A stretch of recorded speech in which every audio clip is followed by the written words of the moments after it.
The following is a Dowling Catholic sports presentation on Iowa Catholic Radio. Coverage of Dowling Catholic High School basketball is underwritten by Ashworth Vision Clinic, the Catholic Tuition Organization, Construction Professionals, Dental Associates, Kemen, Mercy One, and Tamia & Sons. Thank you for supporting Dowling Catholic basketball on Iowa Catholic Radio. 1150 AM, 88.5 FM, 94.5 FM, streaming at iowacatholicradio.com and on the Iowa Catholic Radio app.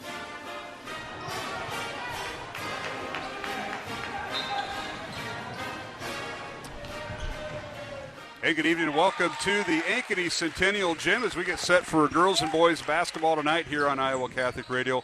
It's Dowling and Ankeny Centennial as the sophomore game is just about over with. Dowling leading 63-58 with 1 second remaining, and they're going to be shooting free throws here. But Pat Henkinius leading the Dowling sophomores. They're still undefeated, I believe. They are 14-0 with the win. And I'm joined tonight by Jim Cataldo, filling in for Steve DeVinny. And Jimmy, thank you for sitting in for Mr. DeVinny while he goes on, I don't know, world cruise or somewhere down in Florida. I just know he had business to attend to, and you know all about that. Last time we talked to you was state championship night of the high school football season when the Maroons won their 7th straight title. So thank you for being here.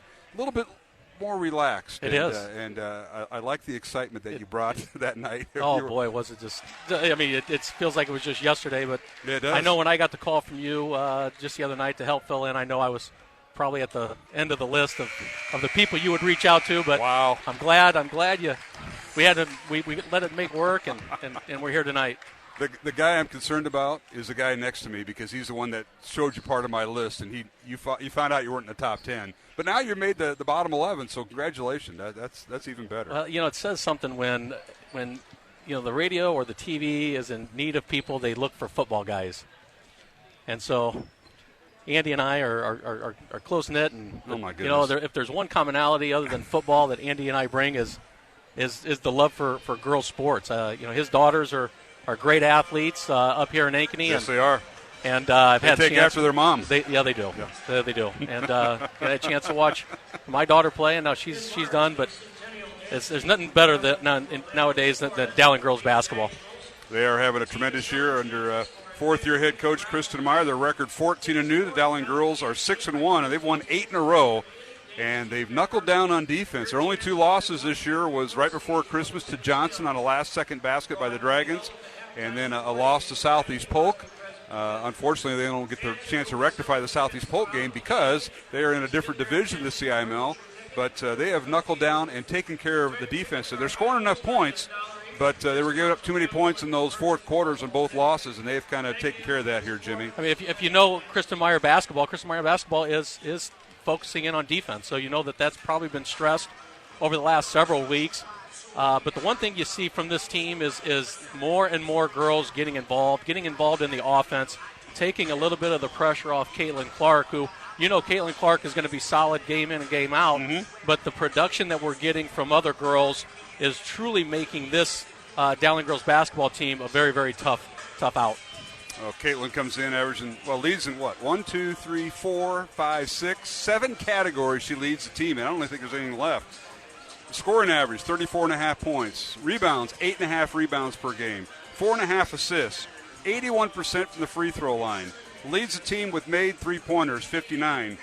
What'd Mia get when she was in high school? My. She had like 30 or 40 a year? Oh, something to that effect. I mean, I watched more and more of her defense and how she approached the game than I did see her stats, but I would agree. And then steals with 38, and she's tied with Lexi Bowles with the most block shots, the team with 11. That's I don't know what you're going to call her, All-American. But it's a recipe of who she is. I mean, she's a 5-star athlete in the nation, not only obviously in the state of Iowa, and putting up those kind of numbers. And the thing that people have to understand is Central Iowa basketball, and you're seeing girls excel at the next level. This is very, very good competition. So to be able to put up those kind of stats against some of the best in the state, and obviously the best in the state, really says a lot about who she is as an athlete. And for the Ankeny Centennial Jaguars, they are struggling right now, and it's not about putting up numbers.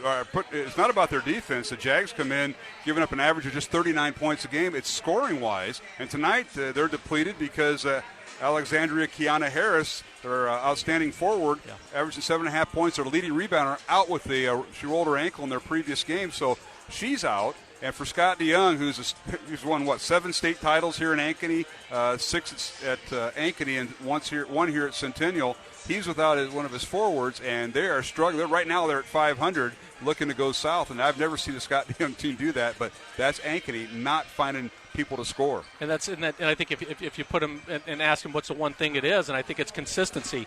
The one thing you're going to get with the Scott DeYoung coach team is really hard-nosed defense. People are really going to get after it.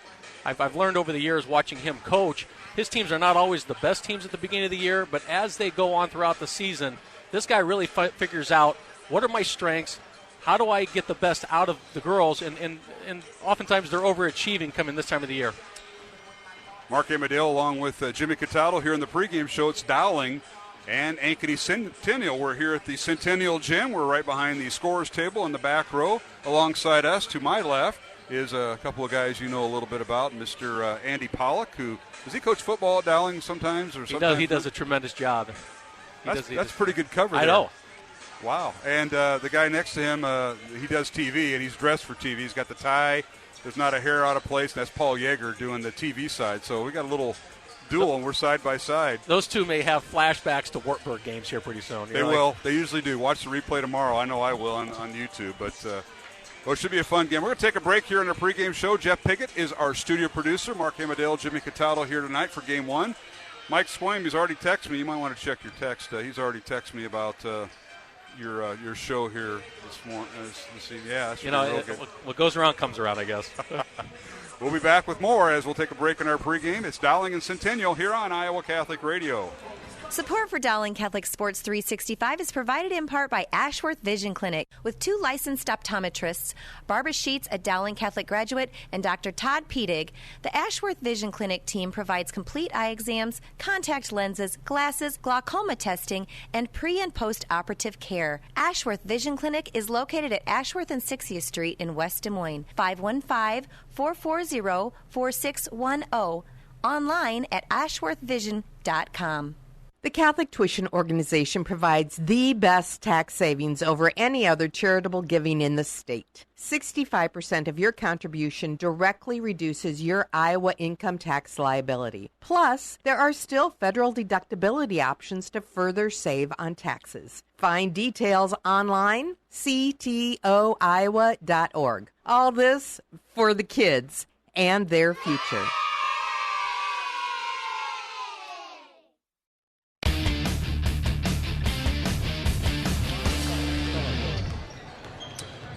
And welcome back to the Ankeny Centennial Gymnasium. Mark Amadale, Jimmy Cataldo sitting in tonight here on Iowa Catholic Radio. It's Dowling and Ankeny Centennial. The second time these two teams are meeting. Earlier this year, Dowling defeated Centennial back on Friday, January 3rd at the Dowling Gym, 59-37. The Dowling girls snapping a 3-game losing streak to Centennial. Scott DeYoung's team swept both games last year. And this year, Dowling got game 1. Again, Centennial without Alexandria Kiana Harris, as she is out with a rolled ankle, and hopefully she'll be back soon. For the Maroons, how about these back-to-backs for the Dowling boys and girls, Jimmy? Tomorrow, both teams will be in action. The Dowling girls will be at City High of Iowa City. Oh, by the way, they're ranked number 1. The Dowling girls this week ranked number 2. 2:30 tip-off at the City High gym. And then the Dowling boys traveling over to Cedar Rapids Kennedy, taking part of a tournament there. That'll have a 35-second shot clock.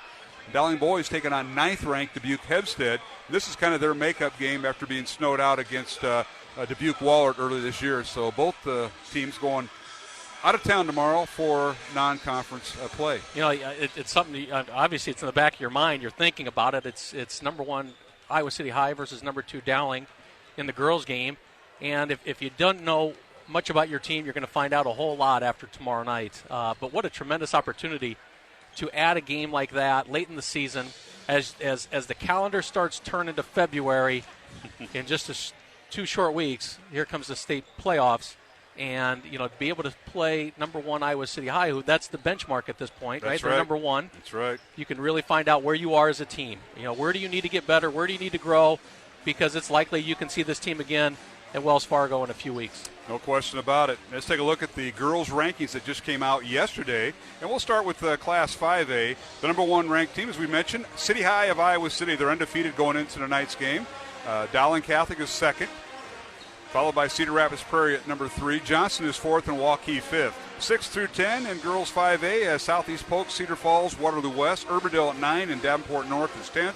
And then Valley, the West Des Moines Valley Tigers back in the top 15 after being knocked out earlier before Christmas. They come in at number 11. Ames is 12th. Dowling's opponent tonight, Ankeny Centennial, is number 13.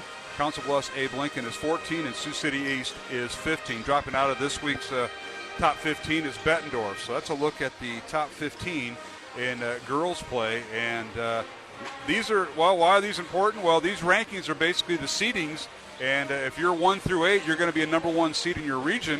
And, of course, 9 through 16 will be the number 2 seeds in most regionals. So the girls' union uses this. Unfortunately, they're not going to put those out for another, I believe it's another week or 10 days before their pairings and brackets come out, Jimmy. There are just a whole lot of things that could happen in these 2 weeks. Dowling's obviously playing Iowa City High. They're going to see a pretty good Centennial team tonight. Iowa City High, they still have Prairie that they have to play, which is rated number 3, that they're playing in a couple weeks. They have Waukee they're playing in a few weeks. So their path isn't to where their seeding isn't set yet, but you can certainly line up a little bit about where Dowling's going to fall. Sure. You've seen a lot of people put some prognostications out there as to where they're going to fall, and Sioux City East seems to be a team on the radar right now. But again, anything can happen in the next couple weeks, but I think over the next couple games, except for tonight and tomorrow, it should line up pretty well. We want to thank Mercy One, along with Two Rivers Glass and Door, Catholic Tuition Organization, and R&R Realty Group for supporting our broadcast. And don't forget, order takeout tonight. I thought you were going to bring that up with your Uber driver, Jimmy. I know you have a driver.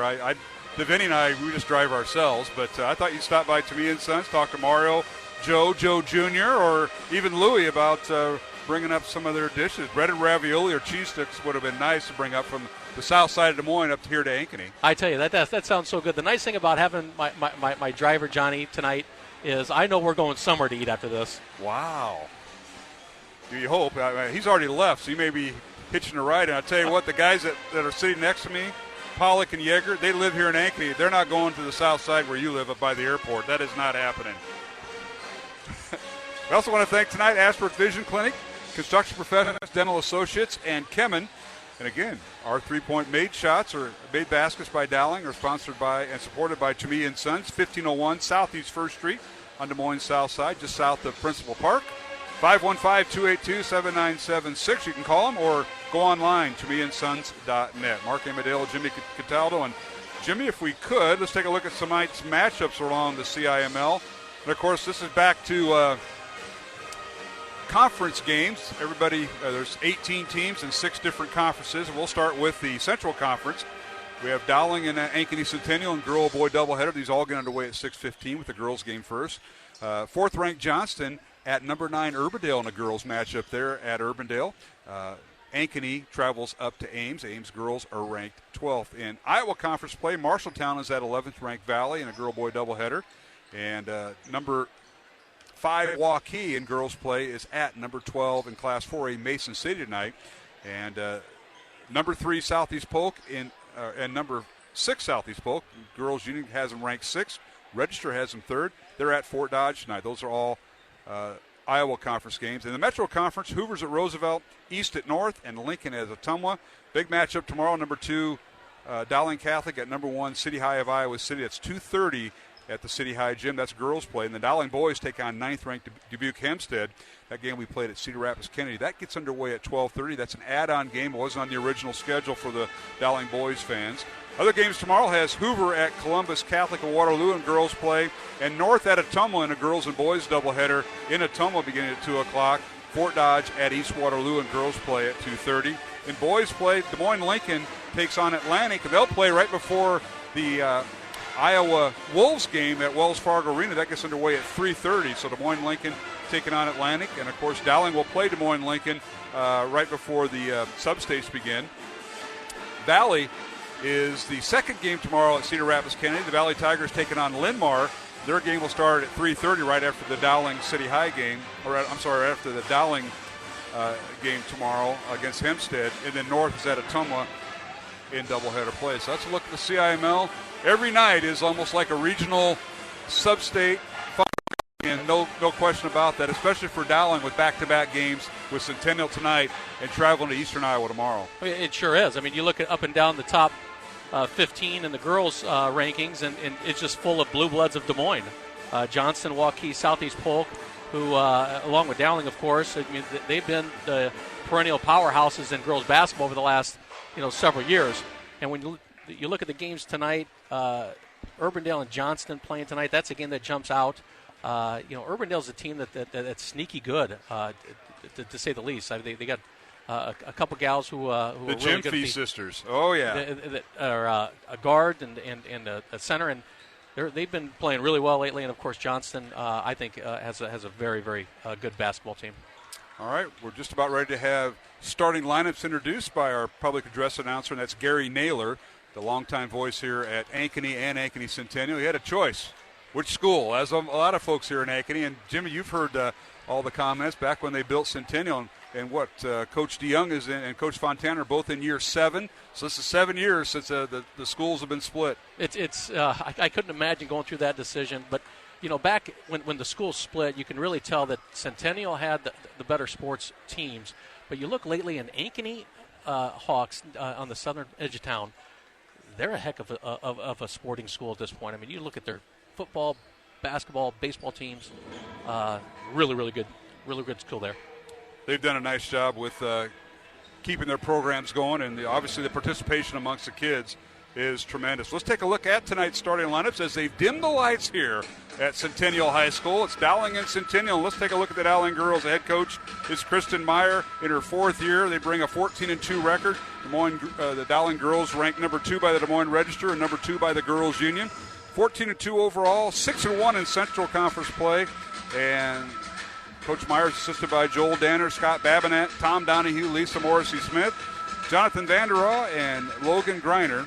And Dowling will start this lineup at one guard, Ella McVeigh, 5'6" junior, averaging 4 points, 2.5 rebounds, coming off that hamstring injury, and she will wear number 1. The other guard is Caitlin Clark. Leads the team in about 6 different categories, averaging 34.5 points, 8.5 rebounds, 4.5 assists. Clark, a 5'11 senior, she will wear number 11. And the third guard for the Maroons is Emma Gipple, 5'10 sophomore, averaging 5 points and 5 rebounds. She'll wear number 23. At one forward for the Maroons is Grace Gaber, 5'11 senior, averaging 9.5 points. She'll wear number 31.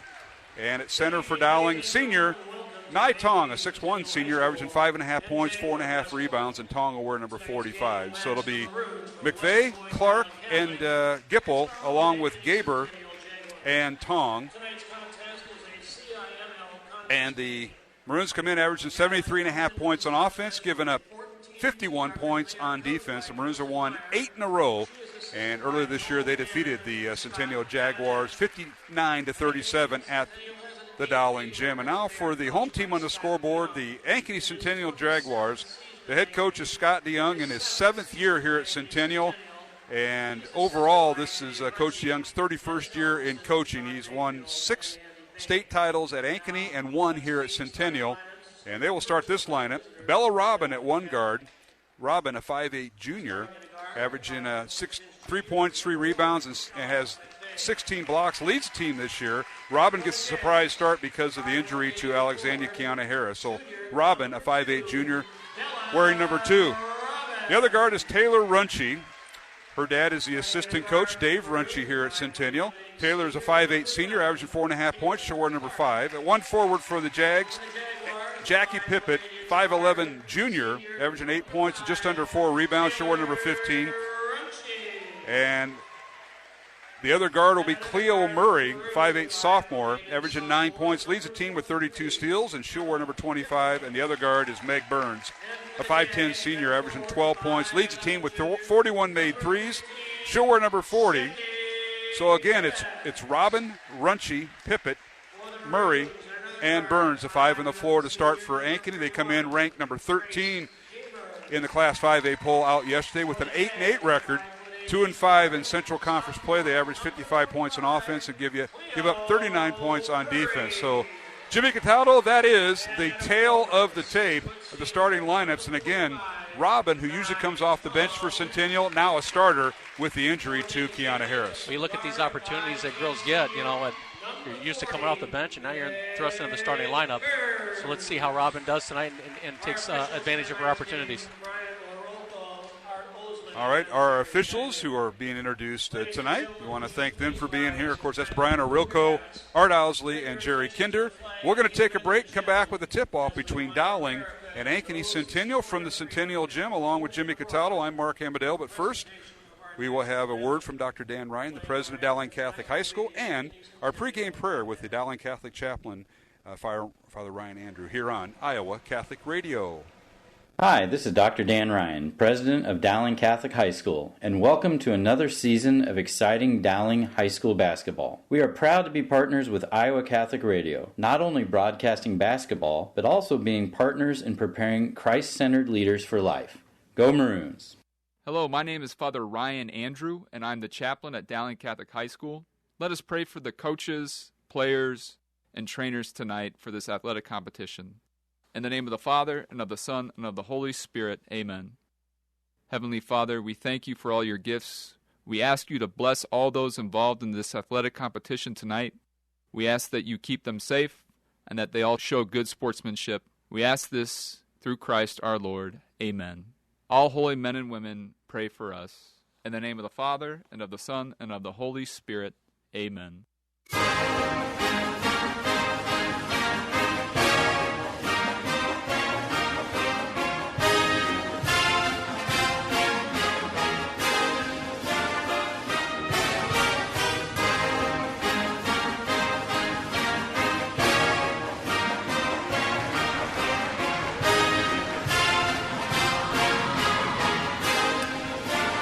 And we want to welcome you back here to the Ankeny Centennial Gymnasium alongside Jimmy Cataldo. I'm Mark Amadale as we get set for girls basketball here on Iowa Catholic Radio.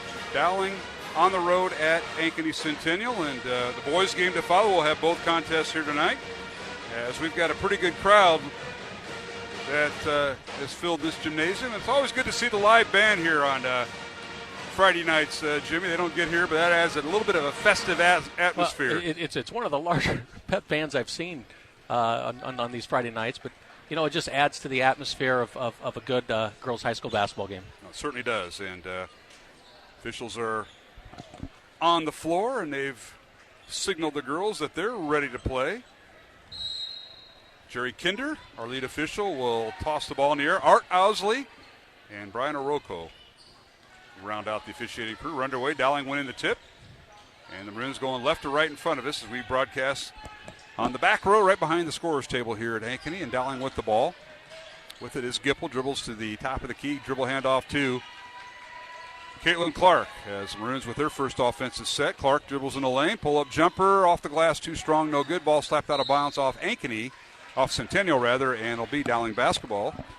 And one thing you can count on by Centennial, they might be a little undermanned or understaffed tonight, but they will play tremendous defense as much as they can, Jimmy, and we saw that early. One of the things I was going to look for is how are they going to play Caitlin Clark, and it just looks like they're just going to play man-to-man on her, help defense when she drives.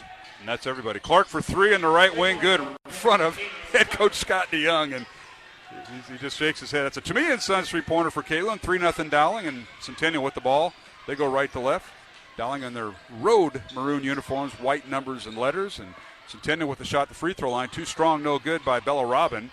And now a tie-up on the loose ball between McVeigh and Meg Burns. It'll be Centennial basketball. One thing about Scott DeYoung teams, boy, they like to really slow things down, be methodical on their offense, and I think that's probably their best bet tonight to see how long they can get into the game with Dowling. They tried to keep the Maroons out of the 60s and 70s, and the last time these two teams played, they kept Dowling under 60. So, all right, Centennial with the ball. They get it on the baseline. With it is Jackie Pippett, and they'll kick it out, and they'll start over. Jags playing catch on the perimeter. Dowling stays man-to-man here on their defensive set. with the basketball is Cleo Murray. Couple dribbles. Now to the top of the key, and a whistle and a touch foul by Ella McVeigh. It'll be the first foul of the ball game, and that might be something that could work in Coach DeYoung. Is like, just so we get the little ticky-tack fouls. I mean, that's the key to this game is can I get these girls in foul trouble? How long can I let this game go on? Absolutely. And just prolong as much as I can. All right, Jags with it. Here's Cleo Murray down the lane, shot up, and it's partially blocked by Nye Tom, but right into the hands of Bella Robin. Centennial will keep the basketball down the lane, shot with the left hand, up and good. Nice job that time by Meg Burns, their leading scorer, and Burns with her first 2 points, 3-2 Dowling, and now Clark down the lane, pull-up jumper good from the left mid post. So Clark with 5 points already. It's 5-2, Dowling by 3. As we're underway here in the first quarter. Jags in their home white uniforms with that teal color. Numbers with black border. Down the lane again, a shot up and no good by Taylor Runchie, but draws the foul, says Gary Kinder, and that'll be on Nye Tong, her first. There's just nobody there to help defense for Nye. I mean, Nye jumps down on the block on the dribble drive, and nobody there to help out and catches one as she goes to the lane. 5-2 is our score. Dowling with the lead here at the Centennial Gym. Jags will inbound the ball underneath their own basket. Now it's stolen away by Clark. Caitlin all the way down court and gets around the defender. She goes up and scores. That's her 7th point. Has all 7 of Dowling's points, 7-2 Maroons. And you see her do it on the defensive end. Caitlin now with her 39th steal. Now a pull-up jumper no good by Taylor Runchie. Ball goes out of bounds, and they say it went off of Jackie Pippett of Centennial. It'll be Dowling basketball. Well, that's Ankeny Centennial's second offensive rebound. I'm sure that's getting Coach Danner a little jumpy on that, because those are easy rebounds for us. Dowling with the ball. Here's McVeigh with it to Clark, coming off a screen by Nye Tong. Her shot from three-point range, no good. Loose ball on the floor, and McVeigh picks it up. She'll launch the three left wing. Good! There's a young lady who's really picked up her shooting. Ella McVeigh with a Toomey & Sons three-pointer and a quick timeout by Ankeny, as Dowling's lead is now swelled to 7. It's 9-2 Maroons. And we'll keep it here with this 30-second break. Mark Amadale, Jimmy Cataldo. Jimmy? It's part of my pregame discussion is that, certain girls are starting to step up, feel more comfortable in the set that Dowling's been running. And then you see Caitlin getting more confident in girls around her, starting to look for girls in the open setting. And then you get a girl like McVeigh hitting threes like that, like she has in the last several games. And probably more frustrating for a coach is a play that's designed one way. They do a good job defensively. They almost force a jump ball, and here's the ball squirts out. McVeigh picks it up. Nobody Gardner shooting a three from the left wing, and that's probably going to drive Coach DeYoung bananas the rest of the night, and that's thus the timeout. 9-2, Dowling, and Centennial with the ball in the offensive end after the timeout. In the corner, this is Runchie for three. It's good! Taylor Runchie with her 17th three-pointer of the year. That cuts the Dowling lead to 4. It's 9-5 Maroons. Clark dribbling in the front court. Swings it over to McVeigh, right wing. McVeigh looking inside, now dribbles baseline with a couple dribbles. Gets to Nye Tong, and a reach-in foul called on Ankeny as a couple of players got around Nye right about the right elbow. Just collapsing on Nye and making sure that she doesn't use her size inside the lane, drawing the foul.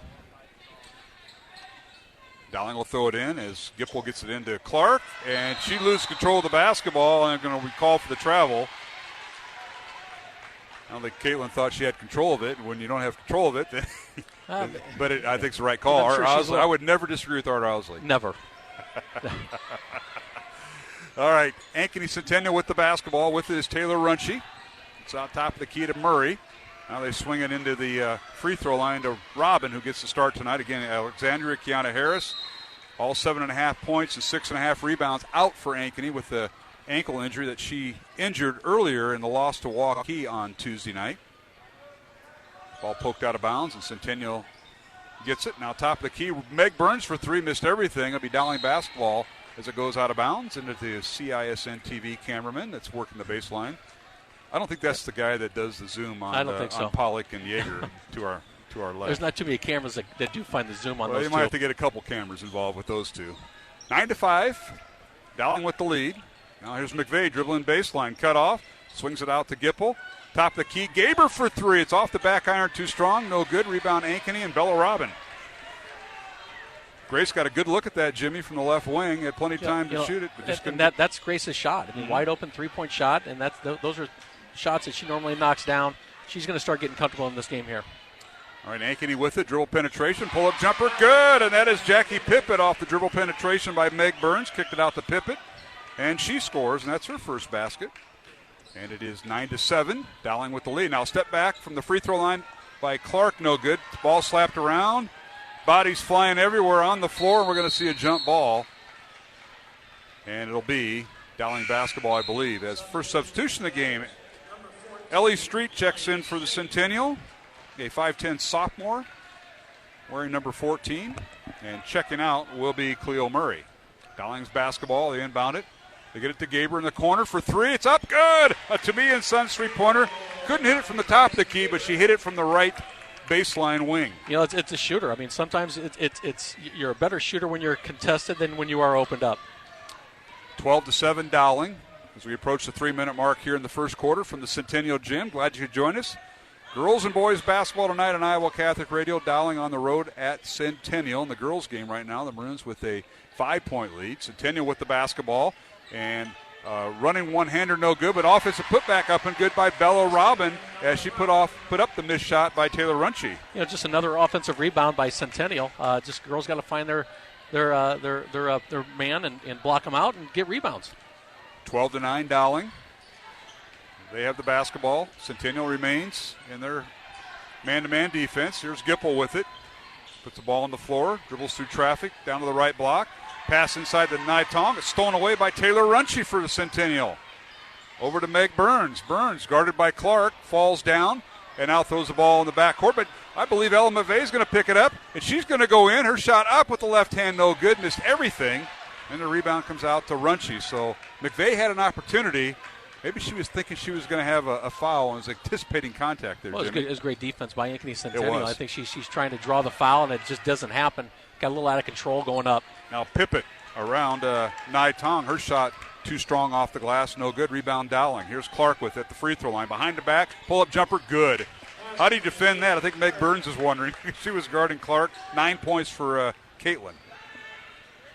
It's just steady. I mean, free throw line, that's her comfort zone, and she doesn't miss too many of those. Effortless, I would say, the way she does it. 14-9, Dowling by 5. Minute 30 remaining. First quarter.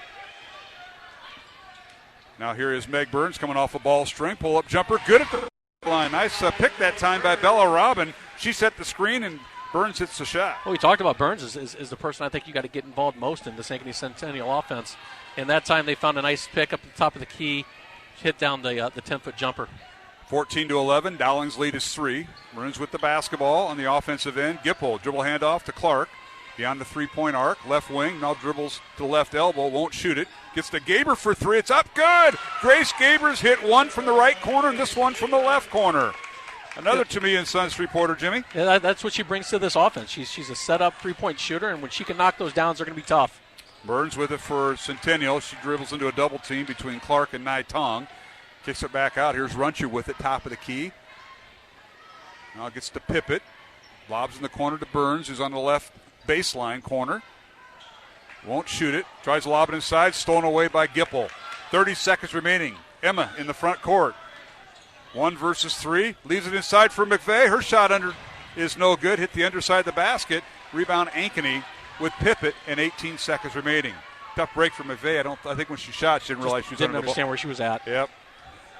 And Ella's coming off that hamstring injury. Caused her to miss 2 games last week. But boy, did she come back in the win over Johnson last Friday. All right, here's Ankeny with it with 2 seconds remaining. With it is Street. Her shot at the horn is no good, and we've come to the end of the first quarter with the score. Dowling Catholic 17, Ankeny Centennial 11, along with Jimmy Cataldo. I'm Mark Amadeo, and we're live here at the Centennial Gym. Jeff Piggott is our studio producer. Back with the second quarter in 1 minute on Iowa Catholic Radio. Thank you, Construction Professionals, for your support of Dowling Catholic Sports 365. Construction Professionals is a family-owned business dedicated to our customers. Whether designing, building, or renovating, we are here to better serve you. Our passion for quality craftsmanship, paired with our dedication to creativity, result in a home that reflects your personality, style, and family function. Construction Professionals. Design, build, renovate. Thank you, Dental Associates, for underwriting Dowling From Catholic our family Sports to yours. 365. God bless. With over 40 years' experience, Dental Associates is a group dental practice with the mission of promoting optimum health and well-being to all patients, providing preventative, restorative, and cosmetic dentistry for the entire family. Message underwritten by Dr. Kenton Gleichman, Dr. Steve Karbaka, Dr. Christine Mulcahy, and Dr. Ben Nagel. Dental Associates, addressing your smile, needs, and dreams. Online at DesMoines-DentalAssociates.com. The home and away voice of Dowling Catholic Sports and Activities, Iowa Catholic Radio. KWKY Des Moines, K233BT Des Moines, KIHS Adel.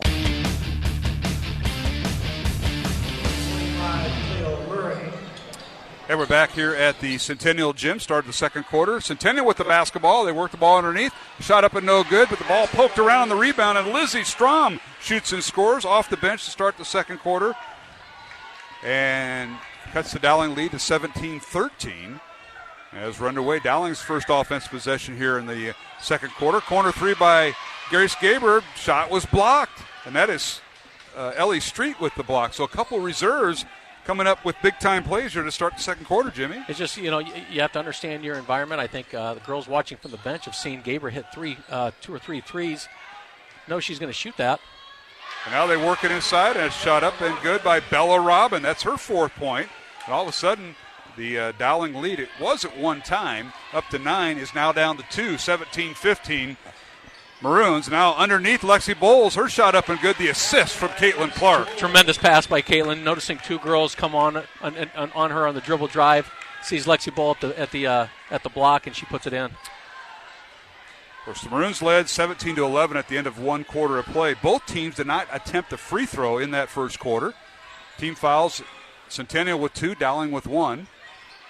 And now a long three by Burns off the back iron, too strong, no good. Offensive rebound, Strom, and she couldn't handle the ball, and it deflects in the hands of Dowling. Here's Clark for long three, up off the iron, no good. Fight for the rebound, and Bella Robin comes away with it for Centennial. A little deep three by Caitlin, but you know what? Anytime she gets an open three like that, you got to hope she puts it up. Centennial with the basketball. Dowling leading by 4, 19-15 as we approach the 6-minute mark here of the second quarter. Reminder at halftime, Dowling boys basketball coach Michael Connor will join us. Dowling boys trying to come off a 4-game losing streak, and they're going to try to do it against a team that's moved up the rankings since Dowling beat Centennial earlier this month. All right, Centennial passing the ball, and they work it out to Meg Burns from the on the perimeter. The defense by the Dowling girls. Centennial just taking some time off the clock. They're working inside to Strom. Her shot up, partially blocked, and blocked by Gaber. And we've got a foul called on Lizzie Strom. Great defense by Grace. Ball gets down deep into the lane. Grace held her position, uses her length, gets a nice block on it.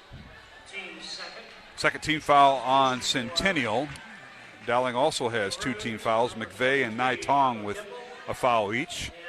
5:40 remaining, second quarter, 19-15. Dowling with the lead here in this girls' contest. So we look forward to talking to Coach O'Connor at halftime. Hope you got a couple questions for him. I know you football guys always got questions for basketball coaches. I can't wait. Here's Clark with it for the Maroons, guarded by Meg Burns. They've been guarding each other. Step back, shot up no good from the free throw line. Ball tipped around, and Centennial comes away with it. They've been getting those hustle rebounds and loose balls. Dribbling in the front court is Strom. To Murray, now to Burns. Out to Pippett. Centennial being very patient with their offensive set here. Here's Burns with it, guarded by Clark. Julia Moore into the Dowling lineup, number 21, came in at that last dead ball. So Centennial looking to post up. They get it inside. Shot block. Bowles with the block, and coming away with it, Julia Moore and Dowling. She gets dribbles in the front court. Leaves it for Gipple. Now to Clark. Also in there for Dowling, Meg Simplot getting the start here in the second quarter for the Maroons. Clark dribbles baseline, pull-up jumper is off the rim, no good. Ball slapped around, and coming away with it is Centennial. With it is Strom, and she loses it. The other way we go. Now we got a whistle and a foul in the back court on Centennial. It'll be on Ellie Street. The one thing you're seeing, early in this game right now is the Dowling girls standing around, waiting for Caitlin to make a move to the basket, and then making their breaks at that point. You'd really like to see them move around, because when they move around, their defense moves around, which does open up some holes for Caitlin. Substitution now for Centennial as Avery Porter will check in for head coach Scott DeYoung. So the Jags utilizing their whole team, and at least here in the first half. Maroons inbound it. McVeigh gets to Gipple.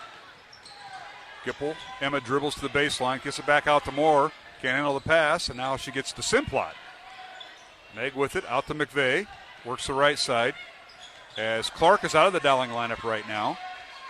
McVeigh on the baseline. Gets to Moore. Back to McVeigh. Pull-up jumper, 15-footer. Off the mark, no good. Taylor Runchie and Centennial. Good defense there by the Jags.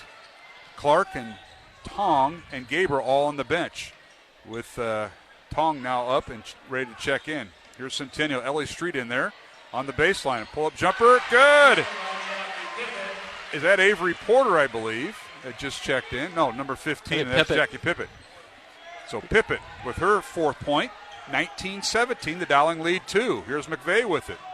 To Moore. Julia. Skip pass over in the corner to Simplot for 3. It's no good. Rebound slapped around. Dowling comes away with it. Here's Gipple with it. Underneath the pass going to Simplot, poked away by Ankeny Centennial.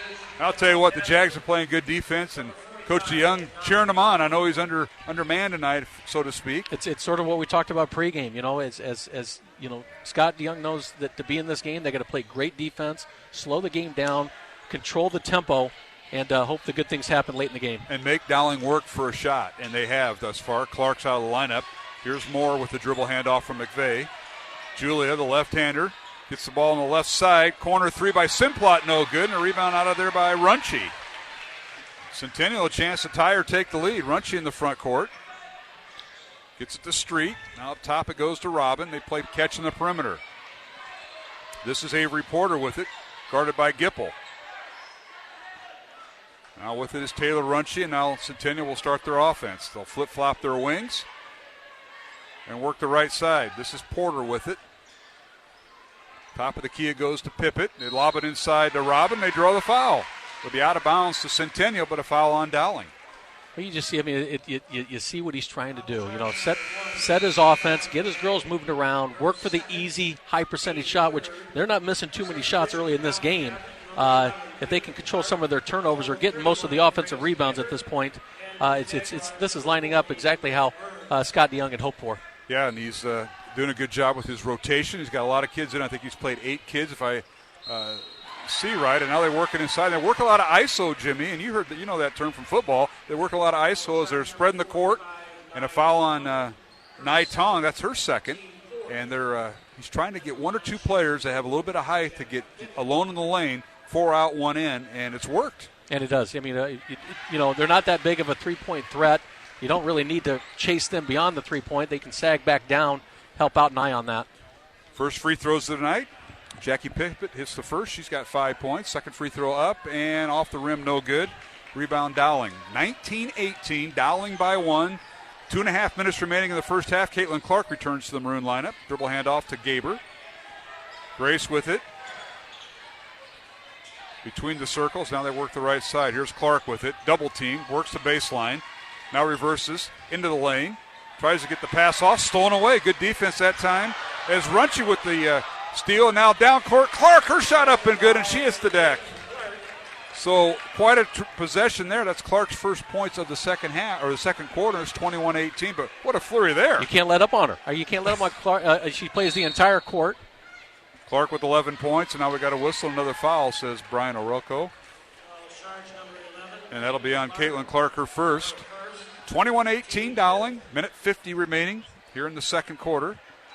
Pretty good crowd here at the Centennial Gym tonight. We'll have both games on Iowa Catholic Radio. Now the inbounds play. Burns for 3. It's no good. Ball tipped out of bounds, and it'll be Dowling basketball. They say it went off of Bella Robin. And the Maroons will inbound the ball. Substitution for Ankeny. Centennial, Lizzie Strom will take the place of Jackie Pippett, who's done a pretty good job. She's trying to post up low with that 4 out, 1 in that Ankeny's been running offensively.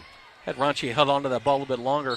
Ella McVeigh had fallen on that last inbounds play and left her girl wide open in the middle of the lane, but had just missed it throwing the ball in. Now Burns picks up the foul. She went right around Clark to force a turnover. And they're going to call her for the foul. So it'll be 15 foul on Centennial. Burns is first. And the Maroons will inbound the ball. Gipple throws it into Clark. Beyond the three-point arc. That's where she'll shoot it. In and out, no good.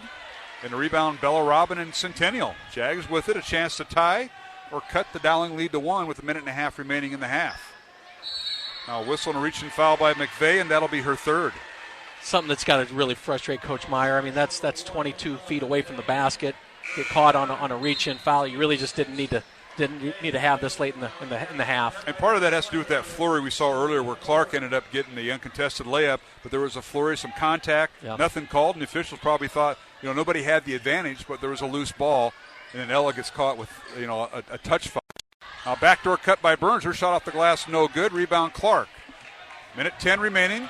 Clark in the front court. Down the lane, puts up a shot. It's no good. Partially blocked. Gets her own rebound. Caitlin spins in the lane. Shot up good. The basket will count. And a foul on Centennial. How about that? Just stayed with it. She was contested. She had 3 girls on her. Puts the shot up, contested. Gets her own rebound, puts it back in. Second foul on Burns. So Burns for Centennial and McVeigh for Dowling in foul trouble, and she'll have a seat on the bench. Free throws coming. An and one here for Caitlin Clark, who has 13 first half points. And the free throw for the and one is good. That is Dowling's first free throw of the night. For Caitlin Clark, her 14th point. Minute to play, and it's 24-18, Dowling by 6. And let's see if Centennial will hold for the final shot of the half here, Jimmy. That'll be something they could probably do, depending on how the sequence goes here. Being down 6 late in the first half, I'm sure Coach DeYoung would love to hold this, get the last shot, maybe go in just down 4. And here's Robin with it, dribbles down to the left block, finds her teammate, and a nice little give and go that time to Lizzie Strom, who shoots and scores. So they will not hold for the last shot, and Strom off the bench with 4. Clark now, 30 seconds remaining in the front court for Dowling, gets it over to Julia Moore, over to Gaber. Gaber has to track down the pass to Clark. Clark guarded by Ellie Street here, beyond the three-point arc. See if the Maroons hold for the final shot. Clark will launch a 3. It's up and no good. Naitong tips it right into the hands of Lizzie Strom. And Centennial has the ball with 10 seconds to play in the half. And they will get the final shot. Possession arrow favors Dowling. Now, a tie-up on the ball, and now Runchie runs right into Naitong. Half-court shot by Moore is no good, and we've come to halftime with Dowling Catholic leading Ankeny Centennial 24-20 here on Iowa Catholic Radio. And I tell you what, Coach Cataldo, this has been quite a first half. Centennial's got to be happy just trailing by 4. And understaffed, undermanned tonight with the injury to Kiana Harris for Centennial, but the Jags played a very steady and held Dowling to a low-scoring first half. Well, they were more the aggressor in the first half. I mean, they slowed the game down, which I would believe Coach DeYoung was a focus for him. They're playing great defense. They're getting the 50-50 balls, which are the offensive rebounds. They finished this half with 6 offensive rebounds. Didn't miss too many shots. They got a lot of high percentage shots in the lane. But they held the ball late in the possession and got those easy shots in the lane just to be down 4 at halftime. I think they take that any day of the week. Halftime score, Dowling 24 and Ankeny Centennial 20. We'll return to the Ankeny Centennial gym.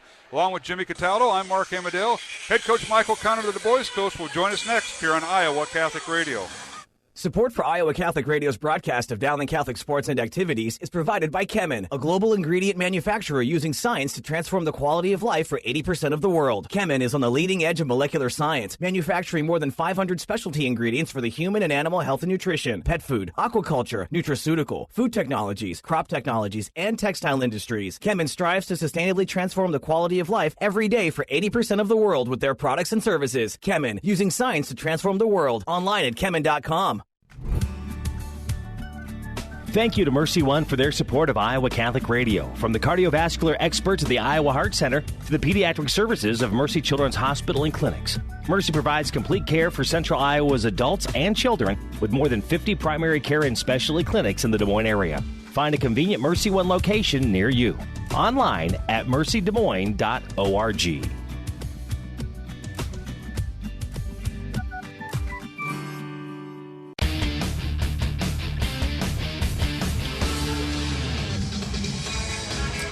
And welcome back to halftime here at the Ankeny Centennial Gym. Now, Jimmy, I know your one daughter didn't do dance, but your other one was a cheerleader. But this is quite a dance performance by the dance team here at Ankeny Centennial we have at halftime. It's in high school? I think I was a break dancer in high school. Say that again, Coach. I thought Jimmy was a dancer in high school. Oh, yeah. Well, him and his Uber driver here, they do a tremendous job with their dancing. Yeah. Michael Connor joins us here at halftime. Dowling girls leading 24-20. OC, thanks for joining us. Long time no see. Has it been a week since you played? Is that right? It's been a week since we played, and it's been a good week off. We needed some time off and needed a chance to get back in the gym and practice. Well, you had that chance, and what a week you had last week. You had let's home not games. talk about that week anymore. Well, let's talk about practices. In the meantime, since last Friday night, let's talk about that. I know you've got a young man who's going to come off the bench tonight because you got a little bit of a flu bug going around. You don't want to see that. Ryan Riggs will play, but he won't start. Is that correct, Coach? That is correct. Ryan came down with something on Monday and missed 3 days of school and was back yesterday. Practiced some last night. Wasn't full go, but did a fair share of work and went through the walkthrough tonight and feels good. He's not 100%. Okay. But he'll play, and we'll see how much he can give us. Obviously, he's a pretty important part of our team and is a matchup problem for our opponents. So the more he can play, the better, but we also need him to be healthy long term, so we got to be smart with him tonight. And what a year you've had. You start off, going to Iowa City and losing to West, who's ranked number 1 right now. You win 8 straight, then all of a sudden now you hit some kind of a wall, and without maybe one game in that 4-game losing streak, one game, maybe with Waukee, and they haven't won since they beat you. A couple of nail biters, and that's how close this conference is, and you saw the brunt of it here in the last week or so. But these are kids you're coaching that are high school juniors, seniors, a couple of freshmen and a sophomore. Confidence is a big factor in this game, especially when we're out here in front of the fans. Talk about a little bit of that with you and your staff have been dealing with this week. It was as difficult as a 4-game losing streak is to go through, and hopefully we can finish that tonight. We need this adversity. We needed something to push us and challenge us, because the 8 wins, you tend to get a little full of yourself. You tend to think that, hey, we don't have flaws. And as coaches, you can tell kids till you're blue in the face that, hey, we still need to work on these things. When you actually have tangible evidence that these things aren't working, now you can go back and really coach. And it's been difficult. It's never easy when you lose like that, because it's human nature to question what you do as coaches, as players. And we've tried to be really positive with the kids this week and find the good in what they do, and we've had a good week of practice. But really, once we get through this, whenever we do, I think we'll look back on it and say it was really for the best. We needed this. We needed to be pushed. We needed to be challenged, and we needed to learn that we were all capable of doing a little bit more. What we did to win 8 in a row was good, but in order to get to the spots that we want to get long term, there were still some areas we needed to grow in, and we've been able to kind of focus on those things here this week. Coach, watching you guys over your entire season, I would say that your kids play really, really hard. I mean, it's not a lack of effort. I think you run into the ups and downs of a season, and you hit this 4-game skid, whatever. But as I know you're a film guy, and you're watching film. Over this week break that you had, what are the 1 or 2 things that you've seen on film that if we get better at this or that, we're going to get out of this and we're going to be taken off? Because effort, by far, you guys are hitting that one. Well, I appreciate you saying that, because that's always a big thing with kids. And you talk to a lot of coaches this day and age, they'll tell you it's hard to get kids to play hard. And we're lucky. We have kids that just naturally do that. But the 2 things that we've probably harped on more this week than anything are dealing with adversity, because when we faced it, we haven't handled it well. We've always fought back, but it's taken us a while to start fighting back. Instead of, it being a 10-0 run, maybe we can get it down to a 4-0 run. And in peace with that, we also have to learn to value possession. We need to become a little bit more selective on offense of, hey, we can be aggressive now we need to run the clock a little bit. They've scored 2 buckets in a row. It's okay for us to hold it. So those 2 things. And the third thing we've talked about quite a bit is just consistency in who we are. We showed in every one of those games we lost, we had good stretches, but we had some stretches that weren't very good, and they were too long. You've got to really find ways to limit those, and those are the 3 things we focused on. We tried to point that out in film when we filmed our practices this week, and we really do feel like we got better this week. Now, whether or not it'll show up tonight or tomorrow, we don't know, but we did have a good week. And you mentioned, obviously, you got Coach Fontana and Centennial tonight, who's having a tremendous year. They've won, 19 of the last 21 games. Their only loss was Waukee last year in the sub-state final to go to, I think, our semifinal. And to you, earlier this month, that's only 2 losses, and now they have the rematch here at their gym, so that'll be big. But tomorrow you have an opportunity to go to Cedar Rapids and take on Dubuque Hempstead in a game that'll be played with a shot clock. Yeah. So that'll be interesting for the kids tomorrow. It'll be a great opportunity, and I hope that this is something that leads to bigger things with the shot clock in the state of Iowa. I'm a big support of it. I think it changes our game. Education, the world of education is all what can we do to help prepare our kids for the real world. And everything we do is how can we prepare them better. We don't do that in basketball in high school. We don't play the same rules that college plays with. That's if we're trying to prepare them for what's next, that's what we should be playing with or something close to it. It'll be great for us, great experience. We did some stuff last night in practice with the shot clock, and it changes it. Kids don't realize that, but it does change it. It'll be a great experience for us tomorrow. You know, everything is right in front of you tonight. Obviously, this is a big focus, big game for you guys. But I can't be remiss, but for you to see the pairing or the districts for the state to come out today. What's your initial thoughts when you see that? Truth be told, somebody texted me and said they're out. With the way we've played, I honestly have not been worried about it because my thought was if we can't get straight, it doesn't matter who we're with. If we get straight, it doesn't matter who we're with. We feel like when we're right, we're pretty good. But when we're not, we can be beaten by anyone. So I thought it was great that the state broke up the Sioux City, Council Bluffs area. Yes, I thought that was great. I think that bodes well for our conference to maybe get 3 or 4 teams down there. It's a tough job. It's not perfect. But we're looking forward to it. But honestly, we got to get better tonight. We got to get better tomorrow. And I know that's coach speak, but it's so true. We can't worry about that if we start playing better. The game plan you had against Centennial up at your place back early January, McCullough fouls out in the third quarter. You got a lot of kids in foul trouble, and that's when you were really playing well offensively and defensively. Tonight, you know, Centennial scouted you very well. I know Coach Fontana was at the Urbandale game, and that was actually your last win. You know, talk about preparation for Centennial the second time, because this atmosphere, they're going to be coming for you. Yeah, and everybody comes for us. I hate to say that, but we get every game. So sure. I don't know that this is that much different. I think we really feel like you know what, in football, Jimmy, everybody wants to be Dowling. We've got to come out and focus on us and play better. We need to play more consistent offense, defense. We've got to win rebounding tonight. If we don't win rebounding, we can't win the game. I think the only time they've beaten the boards this year was the game we beat them. And if we can do that again, I think we'll have a nice shot tonight. But if you can't win the boards against them, you will not win.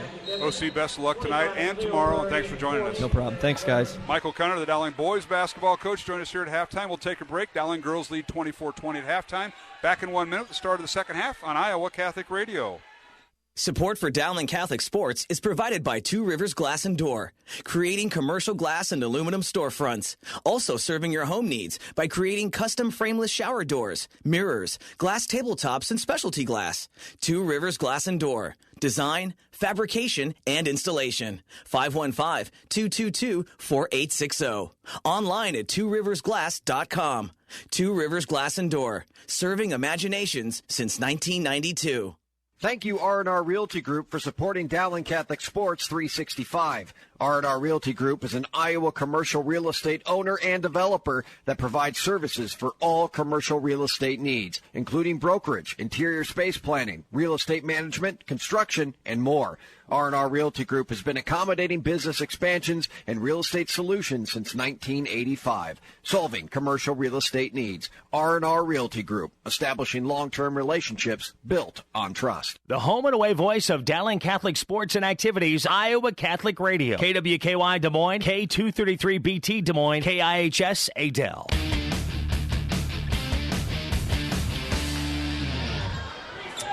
And we're underway here in the second half. And it's Dowling lead now to 24-23 over Ankeny Centennial after Dowling had a 4-point lead. Now a steal by Clark. Caitlin underneath and a layup good. A steal and basket by Caitlin Clark. And the Maroons now lead 26-23 as we have 6.5 minutes remaining here in The third quarter from the Ankeny Centennial Gym. Mark Amadale joined by Jimmy Cataldo. I want to thank Michael Connor, the Dowling boys coach, our guest at halftime. And nice spark by Centennial here in the second half. Now they get it inside, and a shot from the right block up and good by Jackie Pippett, and that's her 7th point. And Centennial with the 3-point basket by Murray, and now Pippett's basket, Jimmy.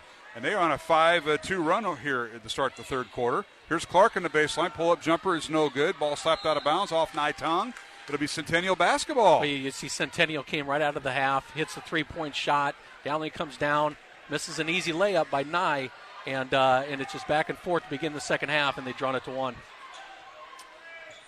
Centennial in the front court as both teams trade baskets here to start the second half. And now dribbling down is Murray, and she's better off shooting. She passed right as she got the block. Now Clark for 3. It's off the back iron, no good. Rebound Dowling and Gaber. And Coach Kristen Meyer of Dowling says, hey, let's set our offense. And now Naitong in the lane. Turnaround shot off the rim, no good. Rebound Clark, and it's up in the end of the putback. And how did Caitlin get underneath there? Just tremendous possession by Dowling in the sense that they got 2 offensive rebounds, which creates 2 extra possessions and allows Caitlin to get an easy 2-foot basket. 30-second timeout called by Dowling after that made basket. 28-25 Maroons.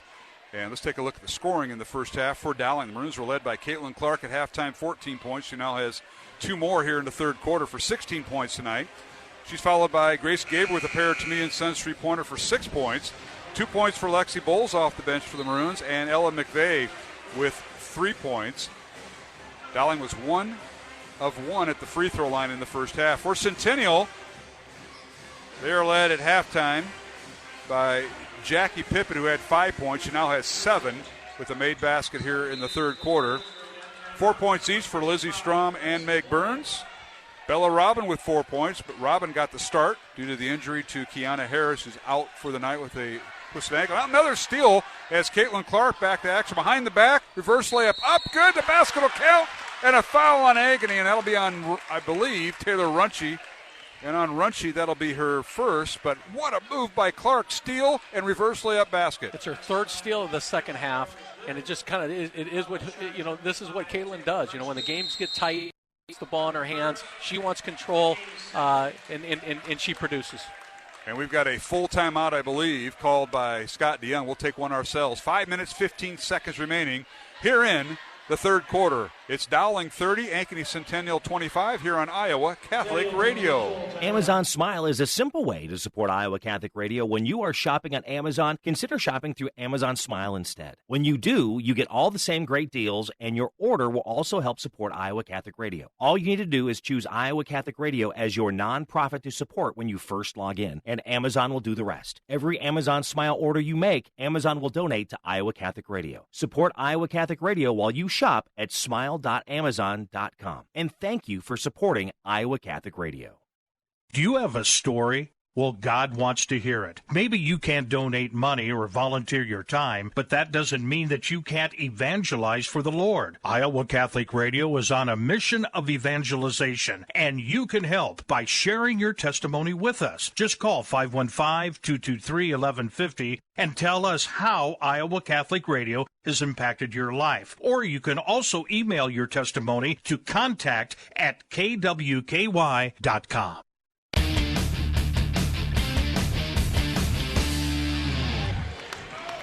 And welcome back to the Centennial Gym. Out of the timeout by Ankeny Centennial, Caitlin Clark completes the three-point play, and she now has 19 points. 31-25, the Dowling leads 6, and Centennial underneath. And a shot by Cleo Murray is no good, and a whistle and a foul called on Bowles. Lexi back in the lineup, and free throws coming for Murray. Just a tough foul by Lexi. I mean, she had the position. She had Murray underneath the basket where Murray couldn't do much. But she just hung over with her arms a little bit and drew the foul. First free throw no good by Murray. She has 1 3-point basket tonight. Second free throw good. So Murray with 4 points. 31-26 Dowling. Here's Clark. And she's amped it up here in the second half. Running jumper off the glass good. And Caitlin now has got that look that we see so many times. And the putback up and good. So Clark with her 7th point here in the third quarter, 21 points in the contest. And Dowling up to a 33-26 lead over Centennial. 4 minutes, 40 seconds remaining. third quarter. Centennial with the basketball, left to right now. Here at the Centennial Gym, Jackie Pippett sets a ball screen for Strom. Now they get it over to Meg Burns. Burns, a leading scorer for Ankeny. Second leading scorer for the Jaguars. Kiana Harris out tonight with an injury and will not play. Dressed on the bench. Jags work it inside, and a shot up and no good. They'll call a foul before the shot, says Brian Orilko, and a foul on Dowling. We'll see who it's on. They'll call it on Julia Moore with the foul. And return to the Centennial lineup is Ellie Street. And return to the Dowling lineup, Meg Simplot for Emma Gipple. Centennial inbound the ball. They look inside. Now they get it out to Robin. Dribbles to the free throw, or dribbles to the lane. Her shot no good over Bowles. Second shot no good. Rebounded by Dowling. Bowles affected that. Clark with the rebound. Out to Simplot. Gets in the corner. Moore for three. It's off the back iron, no good. And a rebound out to the Jaguars and Bella Robin. Probably not the possession that Dowling was looking for.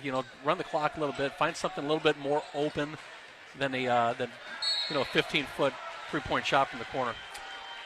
It was Runchy with the rebound. Dribbles in the front court and now whistling a foul on Dowling. And they're going to get Gaber for the foul. And on Grace, that'll be her first. Third team foul on Dowling here in the second half. So both Centennial and Dowling with 3 fouls each here in the third quarter. 33-26 Maroons. 3:50 remaining. Centennial inbound the ball underneath their own basket. They get it to Lizzie Strom. To Meg Burns. Burns dribbles down the lane. Her pass stolen away by the Maroons. Nice job by Simplot. Now a loose ball on the floor, and we got a jump ball called, says Art Owsley. And it'll be possession arrow favoring Centennial. And we've seen a lot of loose balls, 50-50s. A lot of people diving on the floor. I think we got away with the travel there. But anyhow, I think it's nice seeing the girls diving around, trying to get loose balls. And we've gotten our fair share of them. Well, this is where we're going between these two teams. The scoring, this favors Centennial. Now coming around the ball screen, Runch in the lane, and a traveling called on Taylor. So she ran into a wall there, and they could have called a charge. They elected to call the travel. But the problem was it was her own player that she ran into. That's true. That's true. 33-26 Dowling. Here's Gaber on the baseline. Grace gets it out. Here's Moore with it. Finds Bowles underneath. Shot off the glass. Good give and go that time. The freshman, Julie Moore. So much better job by Julie Moore. That time she had the open shot three like she did the possession before. Instead, she drove the basket.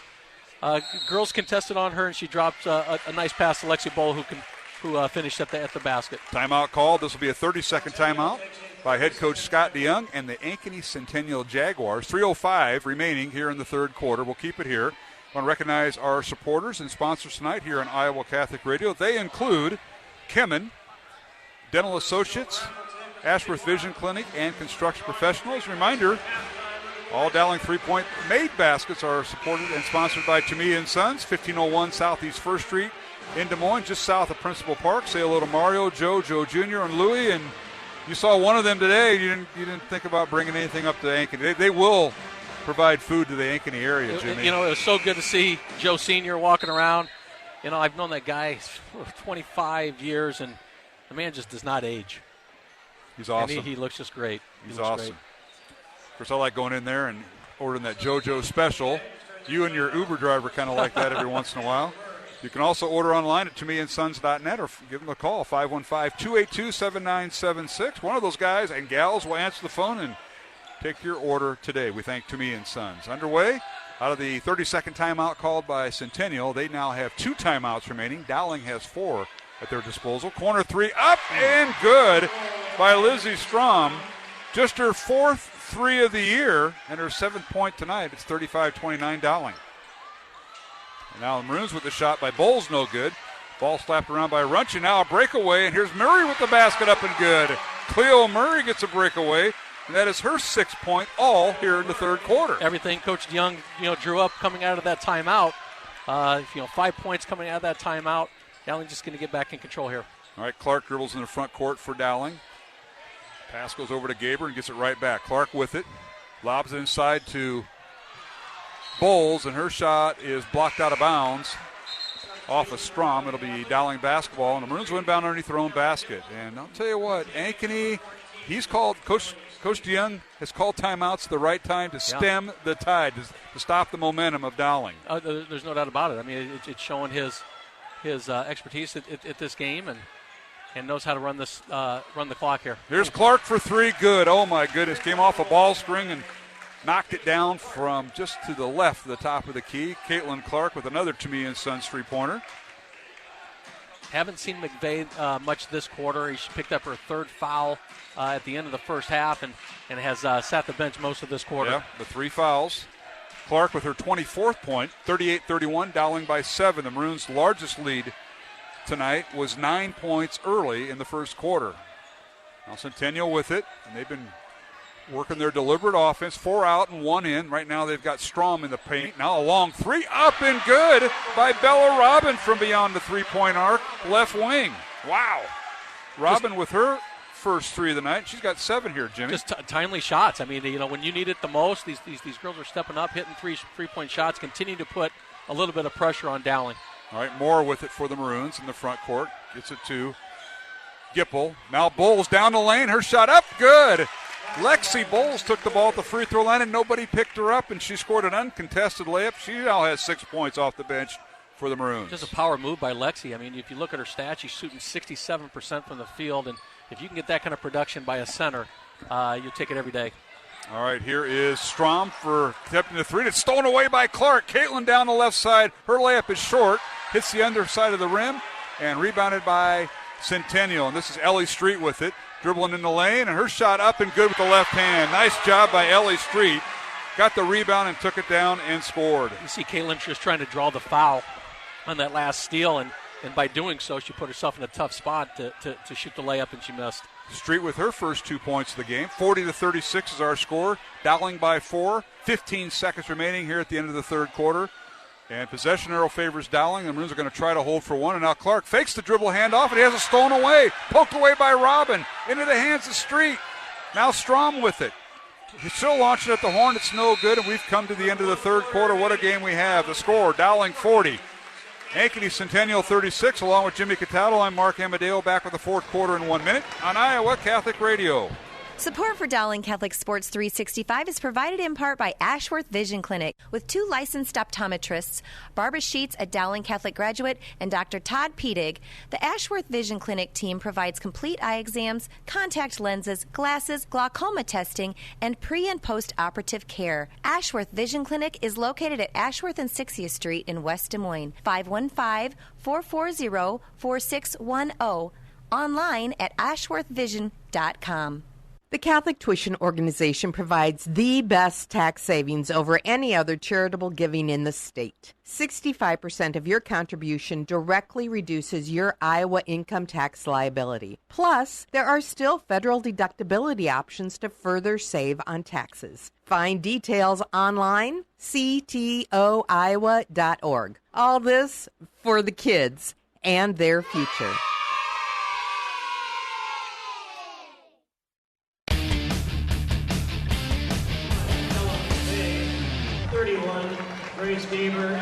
And we're back here at the Centennial Gymnasium here in Ankeny. Mark Amadeo, Jimmy Cataldo, as Ankeny, Centennial, and Dowling play to a 16-16 tie in that third quarter. Dowling is 2 of 2 from the free throw line tonight. Both were by Caitlin Clark. And now we got a 5-second call as Dowling's first possession. Clark had the ball too long, and Cleo Murray Gardner didn't attack the basket, and a 5-second call. Centennial 2 of 4 at the free throw line, and Dowling 2 for 2.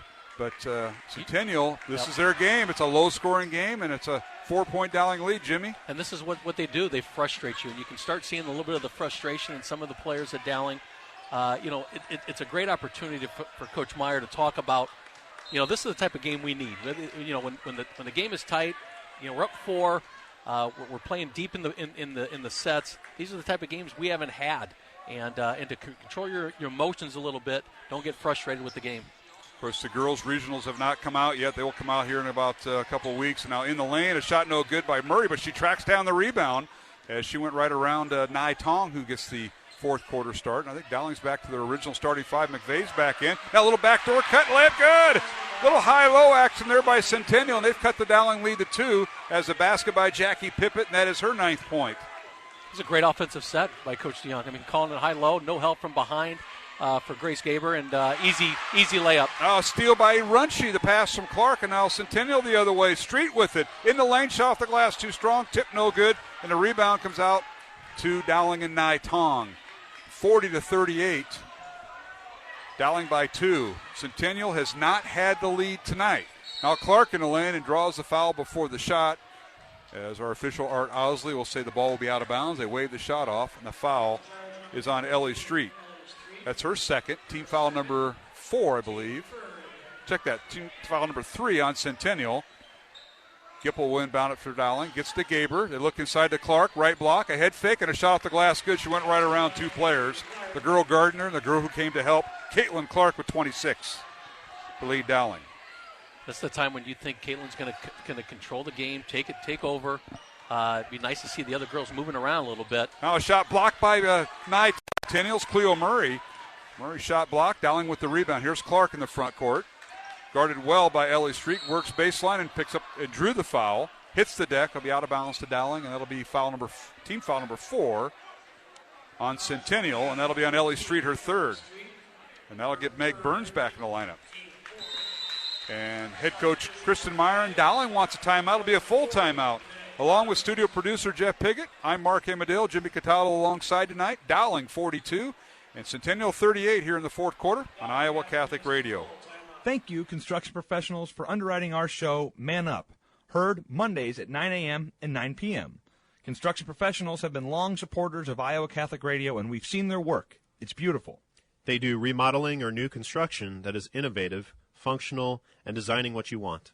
It's a family business built on a strong foundation to create a new or remodeled home that is uniquely yours.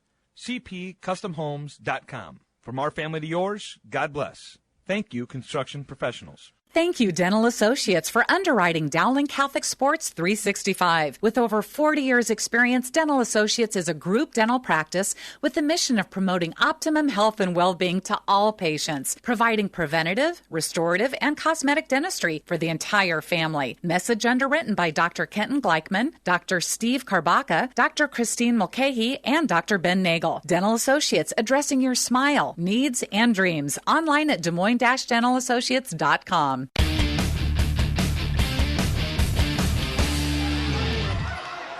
And we're back here at the Centennial Gym. As we approach the 6-minute mark, Dowling leads by 4. Now Clark, a shot off the glass on the inbounds play. It's no good. The Maroons called a timeout after the ball was knocked out of bounds by Centennial, and they got a shot by Clark off the glass that banked no good, and Centennial with the ball and a chance to cut the Dowling lead to 2 or 1. Mark Amadale, Jimmy Cataldo tonight, and here's Meg Burns for 3. It's up and good right over Caitlin Clark. Burns with her first 3-pointer of the night. She's got 7 points, and all of a sudden it's a 1-point Dowling lead with 5:40 remaining here in the 4th quarter, Jimmy. Well, just going to see what set she's going to call, Coach Meyer. Now Clark with the shot. It's no good. McVeigh tracks down the rebound, tries to get it to Nai Tong, and the ball is stolen away as it got loose on the floor, and here's Centennial with it. A chance to take their first lead of the contest. Maroons have led by 9 back in the first quarter. Centennial has not led at all. Again, a little bit of frustration around Dowling, getting out of their game a little bit, and that's what a Scott DeYoung defense will do to you by controlling the tempo of this game.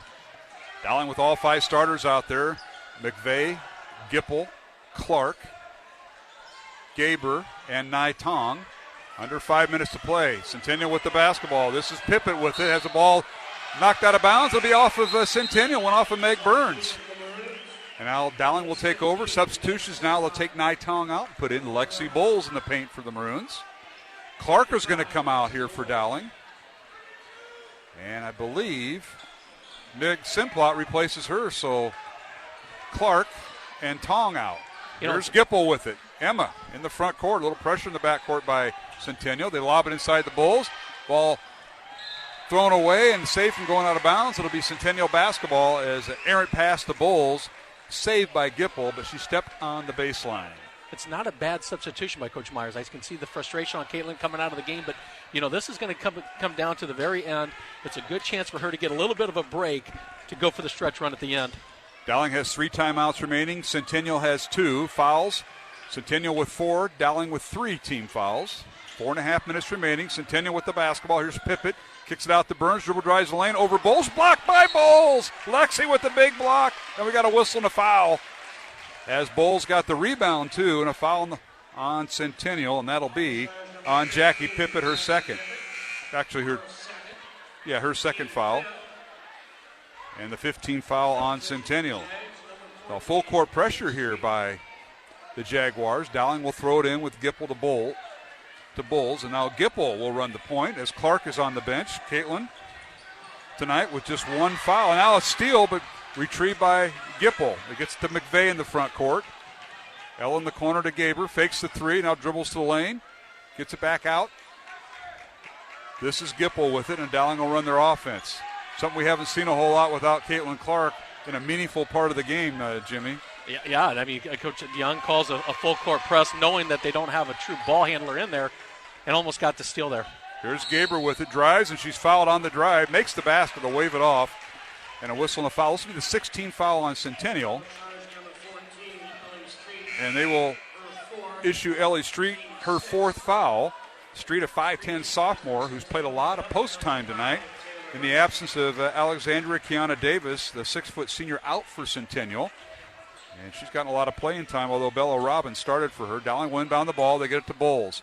Backdoor cut and a layup up and good. How about that? Meg Simplot with the basket, and that's her first basket of the game there, Jimmy, and Dowling by 3. Fantastic cut by Simplot. Lexi Bowles sees her across the lane, converting on the two-point shot. Big make. And now a long three, missed everything by Cleo Murray, out of bounds to Dowling. Dowling by 3, 44-41. Caitlin Clark back in the lineup for Dowling. 3 minutes and 30 seconds remaining here in the fourth quarter.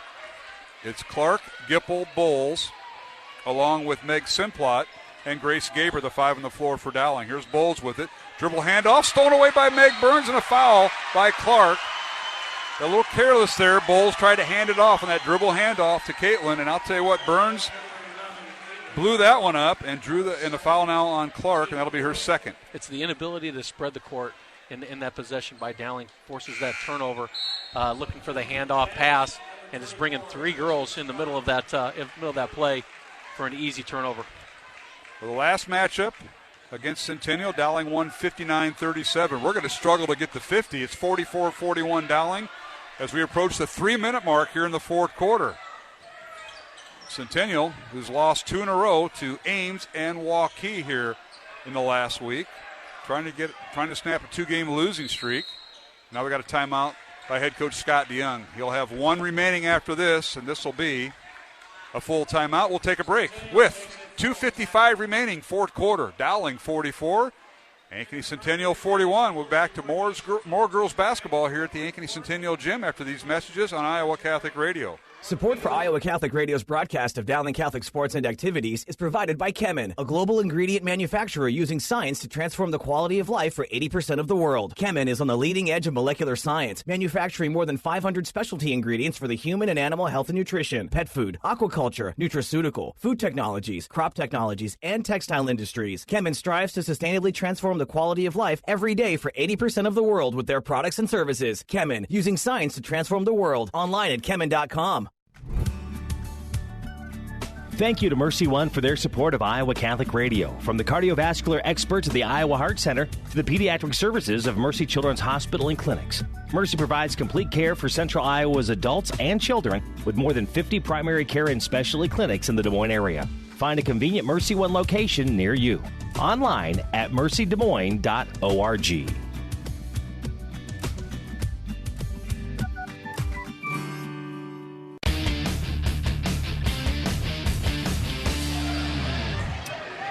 And we're back here at the Centennial Gym.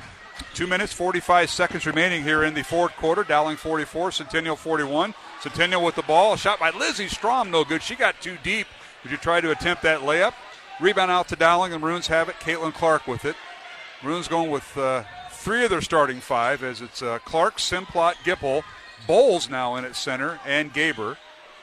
Gipple with the basketball. She's double-teamed. Tries to get it to Caitlin Clark, and Coach Kristen Meyer calls a timeout to save a possession. And it'll be Dowling basketball, and we're going to take a 30-second timeout. We'll keep it here with 2:25 remaining here in the fourth quarter. 44-41. So each possession, Jimmy, is going to be very important. And you mentioned during the timeout by Centennial, they had a set play called, and they got a good shot. But unfortunately for Centennial, she got too far into the basket before she attempted it, and that could be a good defense by Dowling, too. It's certainly one you would wish you had back, because it's a wide-open layup, just took it a little bit too deep. But that's one certainly that should have been converted. Dowling looking to cut some time off the clock, which is a little bit out of their game, watching them over the course of this season. So you can see that they're trying to find a way to pass it around the perimeter, take some of the clock off. All right, Dowling inbounds the ball. They get it to Clark after Gipple throws it in. Caitlin dribbling between the circles. Works the right side. 2:15 remaining in the fourth quarter. Dowling by 3. Here's Bowles with it. Lexi dribbles to the left block. Jump stops. Gets it out to Gaber. Grace back to Bowles. Left side. Double team. Shot off the glass. Good! Huge basket by Lexi Bowles, who has 6 of her 8 points here in the second half. Dowling by 5, 46-41. Under 2 minutes to play, and that was a great execution. Little two-person game on the left side there, Jimmy. Lexi got the ball on the block. Wasn't quite deep enough. Passed it back out. Reset herself to get a closer shot at the basket. Tremendous late game basket by Lexi. Centennial works it inside to Robin. It's poked away, and Bowles comes away with it. Lexi with right on the spot there after the ball was deflected. They lobbed it into Bella Robin, and she has the ball deflected, and Bowles with the steal. Dowling in the front court, and they're in no hurry. Possession arrow favors Centennial. Now a foul called on Lizzie Strom. That'll be her second. Timeouts left. Dowling with 2, and Centennial has 1. This will be a 1-and-1, as that is a 17th foul. And going to the line will be Grace Gaber. The Bruins were 2 for 2 at the line going into the fourth quarter. And Gaber on the night has 6 points and a pair of three-pointers back in the first quarter. So she has not scored since then. And Gaber's free throw is good. Gaber, 57% free throw shooting team. And Jimmy had a nice little stat. I'm impressed at that last break you told me off air. Dowling's average margin of victory. Our average margin of victory by Dowling this year is 26 points. One of the keys to this late game season is do you get yourself into position to get battle tested in games like this where possessions are critical? Sure. Dowling hasn't been into that situation much at all this year. Gaber makes them both. She's got 8 points. Long three. Up and good. Meg Burns, that's her spot. That's the second one she's hit from there tonight. She's got 10 points to lead Centennial, and it's 48-44. Dowling now by 4 as we approach the 1 minute mark. Clark in the front court, and she's fouled immediately, and I think they're going to get Pippett for the foul. Let's see what Jerry Kinder says. He does. So Jackie Pippett picks up her third foul. And that'll be a 1-and-1 coming up for Dowling. Clark will go to the line, as that is the 8th team foul on Centennial. Caitlin tonight with 26 points. She had 14 at halftime. First free throw is good on the front of a 1-and-1. Clark with 27. Dowling's lead is 5, 49-44. Centennial has lost 4 of the last 6 games coming in, and they've lost back-to-back games as the second free throw is good. Clark with 28 points. It's 50-44. Dowling by 6, and Centennial in the front court with the basketball. This is Strom with it. Gets it over to Runchi for 3, and it's good. And Ankeny elects not to call timeout. Runchi with a three-pointer, her second of the night. She's got 6 points. And a foul in the backcourt on Meg Burns. That'll be her third. As Dowling inbound the ball to Clark. And Coach DeYoung didn't like that. He thought that they were playing good defense. I think Coach DeYoung wished he had one more timeout because he would have called it. He looked to Taylor's dad, Dave Runchi, and he said, "No, we're not going to call a timeout after a made basket." So it's 50-47. Clark at the line, free throw good. Caitlin now with 29 points as she hits the front end of a 1-and-1. 51-47. Dowling by 4 with 44 seconds remaining. Second free throw good. 30 points for Caitlin Clark. 52-47. Dowling. Bruins with some token pressure in the backcourt. McVeigh bothering the guard, and now they get it across the timeline. Here's Burns with it, guarded by Clark. And Clark with the steal.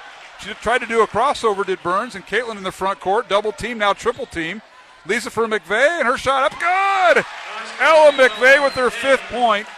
And Clark with the assist there, Jimmy, and Dowling's lead 7. Now down court, layup is good, and a timeout. Centennial with the basket by Cleo Murray with 16 seconds remaining. And this will be a full timeout. We'll take a 1-minute break and return. 54-49, Dowling girls leading Centennial. Back in 1 minute on Iowa Catholic Radio. Support for Dowling Catholic Sports is provided by Two Rivers Glass and Door, creating commercial glass and aluminum storefronts. Also serving your home needs by creating custom frameless shower doors, mirrors, glass tabletops, and specialty glass. Two Rivers Glass and Door. Design, fabrication, and installation. 515-222-4860. Online at tworiversglass.com. Two Rivers Glass and Door. Serving imaginations since 1992. Thank you to Toomey & Sons for your support of Dowling Catholic High School basketball. Toomey & Sons is an Italian family restaurant with old country authentic Italian food. Enjoy the local atmosphere where you may even spot a priest, politician, or even Willie Farrell. Take advantage of Toomey & Sons bocce ball court with the kids while enjoying Toomey's homemade bread, pasta, and real Italian homemade desserts. Toomey & Sons is located on Southeast 1st Street, just south of downtown Des Moines and around the corner from Graziano Brothers. 515-282-7976, ToomeyandSons.net.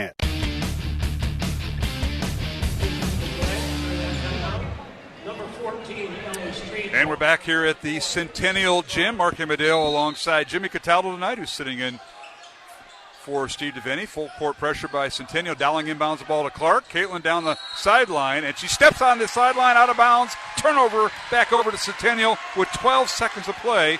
Dowling by 5, 54-49. It's not over yet, Jimmy. Caitlin's trying to draw a block foul, and this late in the game, you know, if it's not obvious, they're not going to give it to them. That's right.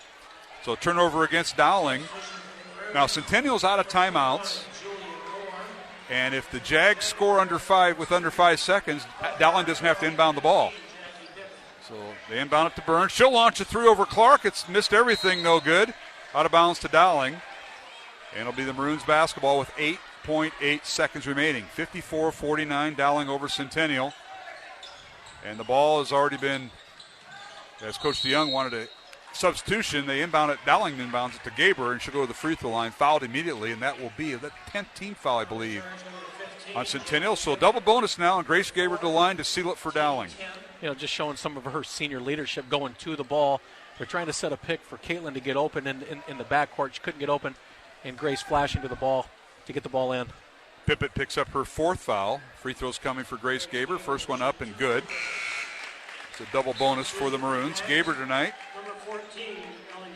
with her 9th point. And I can confidently say this. If the Maroons hit this, they have not missed a free throw tonight. They could be 6 for 6. And she gets it to fall. Free throw good by Gaber. Maroons are 8 for 8 here, and they're 10 for 10 at the line in the game. 56-49 Dowling. A long three by Burns, no good, and Dowling will win it. 56-49 Dowling. A tough road win over a very undermanned Centennial team who brought it all as they kept Dowling under 60. They did that last time. Maroons won their last game 59-37, but tonight it was Dowling a 56-49 win. And for the Maroons, they have now won 9 in a row and 11 of their last 13 games. And they head to number 1 and undefeated City High tomorrow with a pretty good record of 15-2, Jimmy. You know, it was interesting watching Coach DeYoung embracing Caitlin at the end of the game, you know, as they're shaking hands. I'm sure probably the comment is, I'm glad I do not have to prepare for you again. Well, I wouldn't say the word again. You never know how regional brackets will be placed by the girls' union coming up. And Centennial falls to a record of 8-9, and they could easily be a play-in game on a Wednesday night, and the winner of that game playing a Dowling. So never say never, Mr. Cataldo. So in this true. Game. And you already spilled the beans. We'll take a break and come back. I haven't seen your replacement here, so you may have to hang around. If Swaim went to the other Ankeny High School, you may have to help me out in the first quarter because you know I need it. I may have increased your listenership if he doesn't show. That could be. We'll take a break. The final score, the Dowling girls are winner tonight, 56-49 in Game 1 of our girls and boys doubleheader. Dowling girls now 15-2 on the season. They improved to 7-1 in Central Conference play. And for Centennial, they fall to 8-9 overall and 2-6 in Central Conference play, ranked number 13 yesterday by the Girls Union. We'll be back with more after these messages as the Dowling girls, a winner tonight, 56-49 in Game 1. Back with our post-game comments Along with Jimmy Cataldo, I'm Mark Amadale. Our studio producer is Jeff Piggott here on Iowa Catholic Radio. Support for Dowling Catholic Sports 365 is provided in part by Ashworth Vision Clinic with 2 licensed optometrists, Barbara Sheets, a Dowling Catholic graduate, and Dr. Todd Pedig. The Ashworth Vision Clinic team provides complete eye exams, contact lenses, glasses, glaucoma testing, and pre- and post-operative care. Ashworth Vision Clinic is located at Ashworth and 60th Street in West Des Moines, 515-440-4610, online at ashworthvision.com. The Catholic Tuition Organization provides the best tax savings over any other charitable giving in the state. 65% of your contribution directly reduces your Iowa income tax liability. Plus, there are still federal deductibility options to further save on taxes. Find details online, ctoiowa.org. All this for the kids and their future. The home and away voice of Dowling Catholic sports and activities, Iowa Catholic Radio. KWKY Des Moines, K233BT Des Moines, KIHS Adel.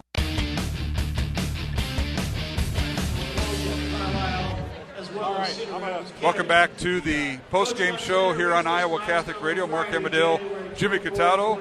We've been a little sidetracked here. We got, I don't know what attracts people to come by and visit you. We've had sophomore parents come by, and these are basketball parents. And I thought I heard him say, geez, I'm so glad my kid's not playing sophomore football for this guy. And they're actually acknowledging that you were their coach, and they kind of like you. I was impressed, Jimmy. The football program is so special to many of us, including myself. And, God, I see kids in the stands right now that we coached 5 years, 10 years ago. You look around the stands, you see former Dowling basketball players here to support the current team. It's a special community. Andy Pollock giving me, that's a good point. I was with him for maybe 50 of those wins or so, something like that. Coach Bob Fontana getting recognized for his career win the other night as he got career win number 400.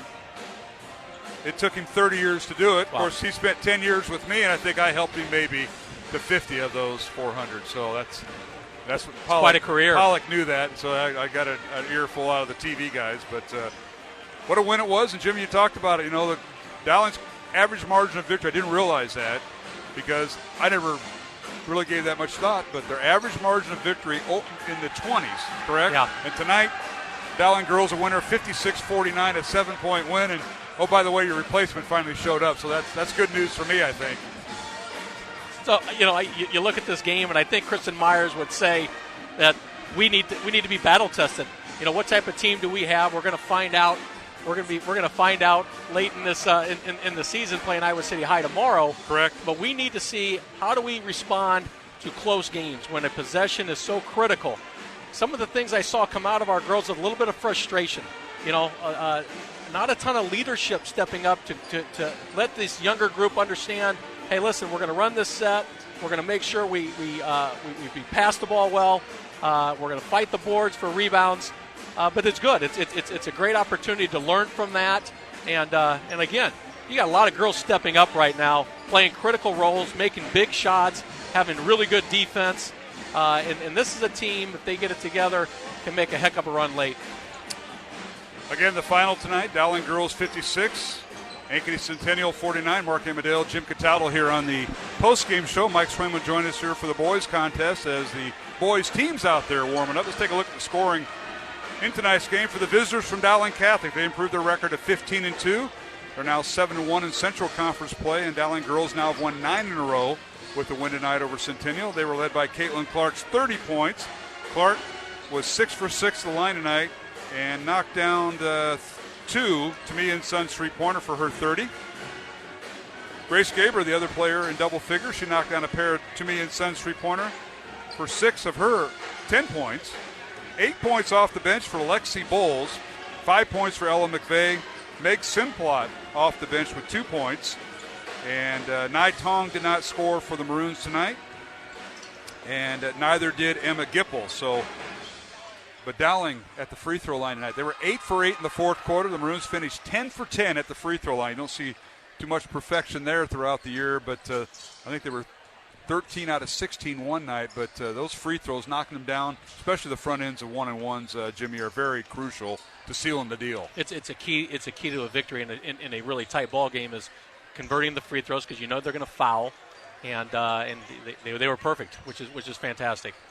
All right, now for Ankeny Centennial, they were led by Meg Burns' 10 points tonight. She was a lone player in double figures. Jackie Pippett with 9 points for Ankeny Centennial. Cleo Murray with 8 points. 7 points for Bella Robin, who got the start tonight, as Kiana Harris, out with an injury, did not play the Centennial starting forward. 6 points for Taylor Runchie. And Lizzie Strom off the bench with 7 points for the Jaguars and 2 points for Ellie Street, as the Jaguars went 2 for 4 at the free throw line tonight, as the Maroons win it. And move on to tomorrow's matchup as Dowling goes on the road to City High of Iowa City, ranked number 1 in Class 5A. Dowling girls ranked 2nd. That'll be a 2:30 tip-off at City High School. For Ankeny Centennial, they play next Tuesday and Friday. They take on Des Moines East in a non-division game in the CIML. That'll be the Coaches versus Cancer game right here at Centennial High School next Tuesday night. And then a week from tonight, they travel to their arch rival, Ankeny, in a girls and boys doubleheader. So one more thing. We'll wrap up the quarter scores tonight as Dowling jumped out to a 17-11 first quarter lead. Centennial outscored Dowling in the second quarter 9-7. So the Maroons go into halftime leading by 4, 24-20. In the third quarter, it was all tied up at 16 between Centennial and Dowling. So the Maroons with a 4-point lead going into the fourth quarter, leading 40-36, and outscore Centennial by 3, 16-13, and win it 56-49. Congratulations to Kristen Marr and the Dowling girls. And best of luck to them tomorrow as they make that road trip. You're going over there because you can also visit your daughter at the University of Iowa, Jimmy. Just kind of thought this up for you on the fly. I would love to go to this game. It's one of those games I saw on the schedule that, and then you get this late in the season, you see where both teams are at. You have 3 Division I players at Iowa City High, and there's another Jones daughter who's a freshman who's starting and averaging double digits. It's just going to be a tremendous game for 2 very, very tough teams here in Central Iowa. So the word is no, you're not going to travel over to Eastern Iowa. And I have an excuse. I'm helping out with Parochial League basketball tomorrow. I signed up for that, but you don't. And or something else is taking precedence. What? You want me to reach out of my ball of tricks and name a few for our listeners, or what? No. Unfortunately, I can't. I was in Iowa City actually on Monday and got a chance to see Mia. I think basketball is something that we look back and had such a tremendous opportunity and experience, and to be able to play for both the Hansons and as well as Coach Meyer, I think it's something that I think she'd say it's something that she'll remember for the rest of her life. All right, Jimmy, well, I appreciate you sitting in tonight, watching the Dowling girls win their 9th in a row. And, if things kind of would have went south, that would have been the last time I talked to you until state playoff football time. So I've been on probation with you for several years. Since the Harlan game. But I do want to say this, that sitting in this seat, I am 2-0. Okay. So if records mean anything, I think there's a lot of people who would like me to sit in, especially when we get deep in February. Yeah, we did. You were with me when Dowling snapped that 60-game winning streak of Harlan back in the day. I lost track. Marr and Daniel sitting in front of us. Hit the game winner in that game. Yeah. God, that seems like ages ago. 2015, the road trip to Harlan where you drove, your daughter slept in the back, and there was a snowstorm on the way on I-80 coming back. And you know what? You did a great job throughout the snowstorm, and we both got it back healthy without any obviously injuries. You and I are both here, so we had a good outcome. Jimmy, thank you. And the guy in front of you, talking to your Uber driver there, Chido, he'll switch places with you. You might want to leave him your notes because they were pretty good notes tonight. I'll give you that. I come prepared. You did. Jimmy Cataldo, the Dowling boys or the Dowling sophomore football head coach. Double duty tonight, helping out with basketball. Thanks for sitting in for Deviney. And Jimmy, we'll talk to you down the road. Thank you, Mark. Jimmy Cataldo, my guest, and we'll be back with the start of the boys contest. Mike Swaim has found his way to the correct Ankeny High School. And we'll preview the Dowling Ankeny Centennial Boys Contest coming up here on Iowa Catholic Radio. Final in the girls' game, the Dowling girls winning by the score of 56-49 over Centennial. They've now won 9 in a row, and they'll take on number 1 City High tomorrow in Iowa City at 2:30. We'll be back with the start of the boys' game after these messages. You're listening to Iowa Catholic Radio's coverage of Dowling Catholic basketball in our 43rd year here on Iowa Catholic Radio.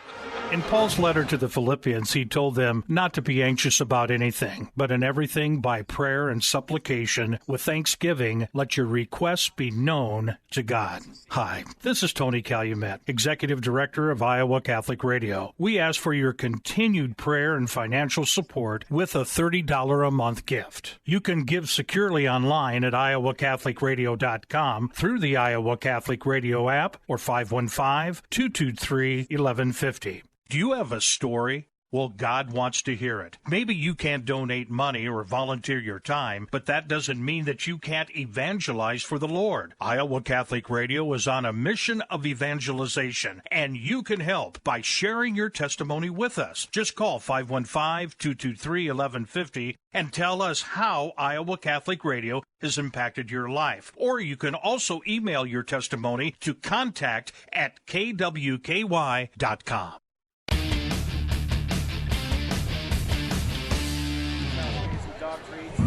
Welcome back to the Ankeny Centennial Gym alongside Mike Swain. For three, it's no good. Rebound, Preston Kellen. Got to be careful of launching those threes and being empty. And now Centennial with the ball. This is Micah Johnson with it underneath McCullough. And a shot blocked, but a foul on Omaha Ballou, and that'll be his first. That was really nice by Micah Johnson. He could have had that little 10-foot jump shot, but he took one dribble and then dished it to his teammate McCullough, who then went up and drew the foul. Cody McCullough held scoreless in the first quarter, battling foul trouble. First free throw up and good. Tonight's game on Iowa Catholic Radio brought to you in part by Ashworth Vision Clinic, Construction Professionals, Dental Associates, and Kemen. And, of course, all made three-point baskets by Dowling, sponsored by To Me and Sons Restaurant on Des Moines South Side. Second free throw good by McCullough. He has 2 points tonight. And the Jaguars lead by 2, 17-15 over Dowling. Jaguars' biggest lead was 4 back in the first quarter. Dowling's biggest lead was 3. Corner three, good by Drew Daniel. Drew, his first To Me and Sons three-pointer tonight. He has 5 points, and it's 18-17. Dowling by 1. Back and forth we go, Mike. That was a tough shot. McCullough challenged that, and Drew Daniel able to get it off. And, boy, a nice spin move that time by Cruz in the lane. So Jerron Cruz with his 5th point. 19-18 Centennials. We go back and forth here at the Jaguar Gym. Great crowd for a Friday night to watch this girl-boy doubleheader here in Ankeny. We get a moment here as Joe Stracco in the lineup for Dowling. Maroons go 4 out, 1 in, and now Riggs back in there too, and he goes on the baseline, leaves the ball short, hit the underside of the bracket. Now Cruz in transition, three-pointer no good. Rebound Stracco and Dowling. So Stillwell set to come in the next dead ball. Stracco playing the point guard for Dowling right now. Mark, Dowling has yet to solve this 3-2 zone by Centennial. They're settling for outside shots, not really getting it inside that paint area. So Riedel, lob pass to Riggs on the baseline to Omaha Ballou, and he has the ball tied up, and his shot is blocked, and a whistle and a foul on Ballou, and that'll be his second. Yeah, and that's a frustration foul there, Mark. He went up, got his shot blocked, and then when it came down, just with the reach in, and now he's probably going to have to go to the bench with 2 fouls. And he will. Stillwell will replace him. I don't think that's the rotation Coach O'Connor wanted, but since Stillwell was there, Dowling will go to a smaller lineup. Yeah.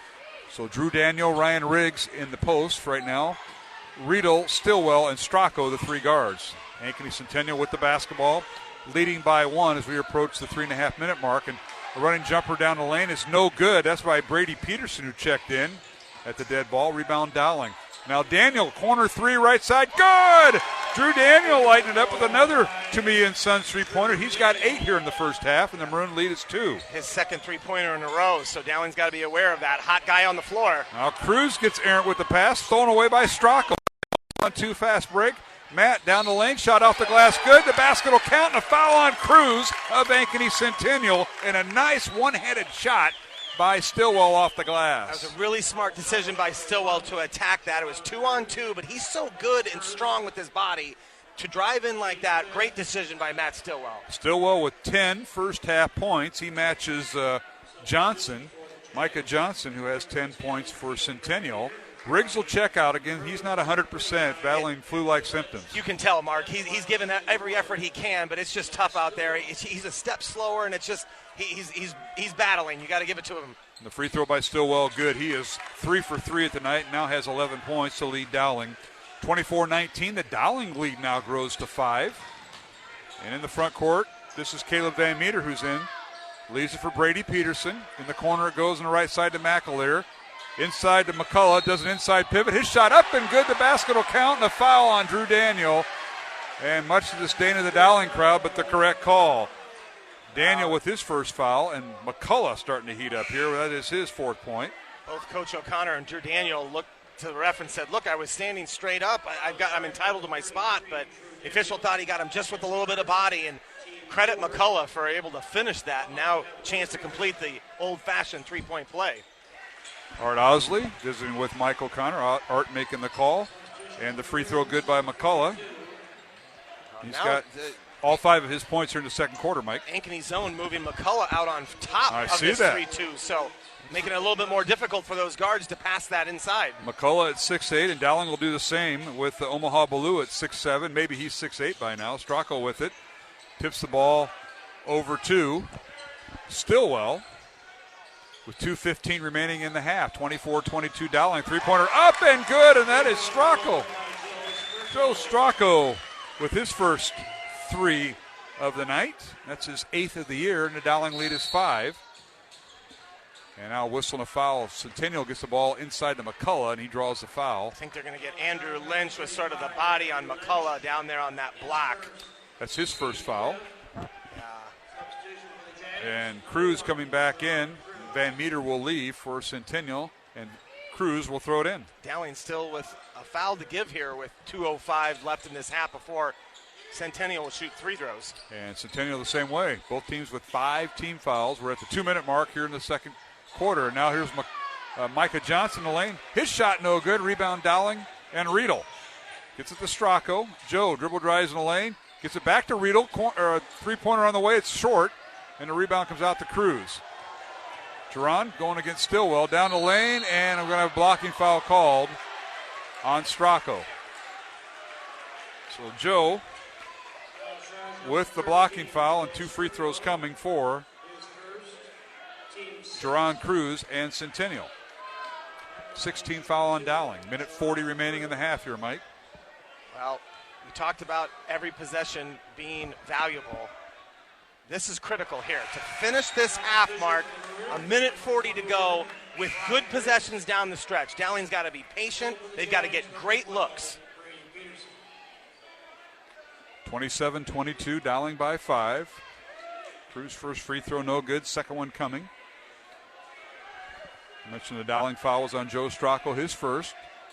And the second free throw in and out, no good. Missed them both. Rebound Dowling. How about McCullough in that stretch? Not picking up a foul. Coach Fontana with a minute 35 getting his big guy out so he can't pick up that third. So good stretch that time by McCullough. Stracco with the ball. Inside to Riggs. A shot up and no good. Left it short. And the rebound out to Centennial. Brady Peterson, good job inside by the offensive tackle for Centennial. That was a great look. That's exactly what Dowling needs, and just a little short. And now Cruz will be called for the foul. He lost the basketball. Stillwell, tremendous floor game. Poked the ball away, stole it, and then a foul on Cruz. He grabbed his ankle. Yeah, and that is going to be the 16th foul. So next foul by both teams will put the other side in the 1-1. Check that. They're going to call it on Brady Peterson. So Cruz did not pick up the foul. And we're approaching the 1-minute mark here in the first half. 27-22 Dowling. Here's Riggs with it. And on the dribble, a reach-in foul. I believe this will be on Brady Peterson. Well, Centennial went back to man-to-man. That McCullough's on the bench. And now Riggs gets a chance, Mark, to go to the free throw line. And, boy, maybe seeing just a free throw go in will sort of spark his offensive game. He has yet to score here in this contest. Peterson with 3 fouls. Coach Bob Fontana didn't like that. Riggs' first free throw good. That's his first point tonight. Battling the flu effects, if you will, for Ryan Riggs. He didn't get the start. Missed some practice time this week, and that's his first point. You can see he's not 100%, not finishing his shots around the paint. Second free throw rolls off the rim, no good. And the rebound cleared out of there by Micah Johnson. Took it away from Riedel. Almost a rebound by Riedel that time. All right, 50 seconds remaining here in the first half, 28-22. Dowling with the lead, and now underneath, Micah Johnson, shot blocked by Daniel. That was a great block. And now, Dowling, I'm not sure you don't hold for one here, Mark. 40 seconds to go. I know you're not going to get the ball at half, but, boy, up 6, I think you take this thing down and go for one shot. All right, Centennial with the basketball. Or rather, Mal comes out to guard the basketball after staying inside the lane, and now here's Daniel with it to Riggs. 25 seconds remaining. Possession arrow favors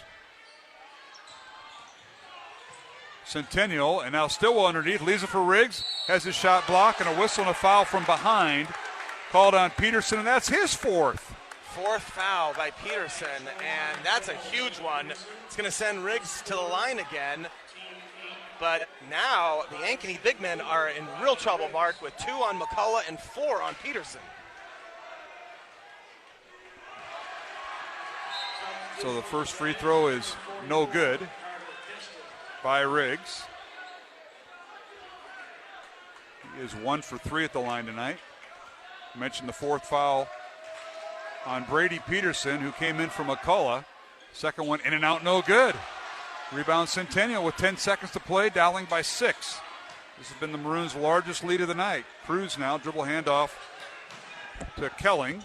Kelling down the right side. His shot blocked by Riggs from behind. Riedel with it, with a half-court shot, no good, and that's how the first half will end, with Dowling going into halftime leading number 4 Centennial 28-22. The Dowling boys trying to snap a 4-game losing streak, and they're on their way, playing much better without one of their starters who is sick, and that's Ryan Riggs. But again, that blueprint they had the first time, Mike, getting players involved with foul trouble for Centennial, half of that's there right now. That's the best half we've seen since Hoover, Mark. Mm-hmm. The last 4 games, they have not put together a first half like that. They've been down double digits in those halves. And just what a great effort. I thought the offensive efficiency was great by the Maroons in that first half. Halftime score, Dowling 28, Ankeny Centennial 22 here in this boys contest. Earlier tonight, it was the Dowling girls, a winner over Ankeny Centennial, 56-43. Dowling girls now have won 9 in a row, and we'll be back with our halftime guest, head coach Kristen Marr. She brought a friend, and we'll talk to both of them here on Iowa Catholic Radio, along with Mike Swain, Mark Amadale, back with more after these messages here on Iowa Catholic Radio. Support for Dowling Catholic Sports is provided by Two Rivers Glass and Door, creating commercial glass and aluminum storefronts. Also serving your home needs by creating custom frameless shower doors, mirrors, glass tabletops, and specialty glass.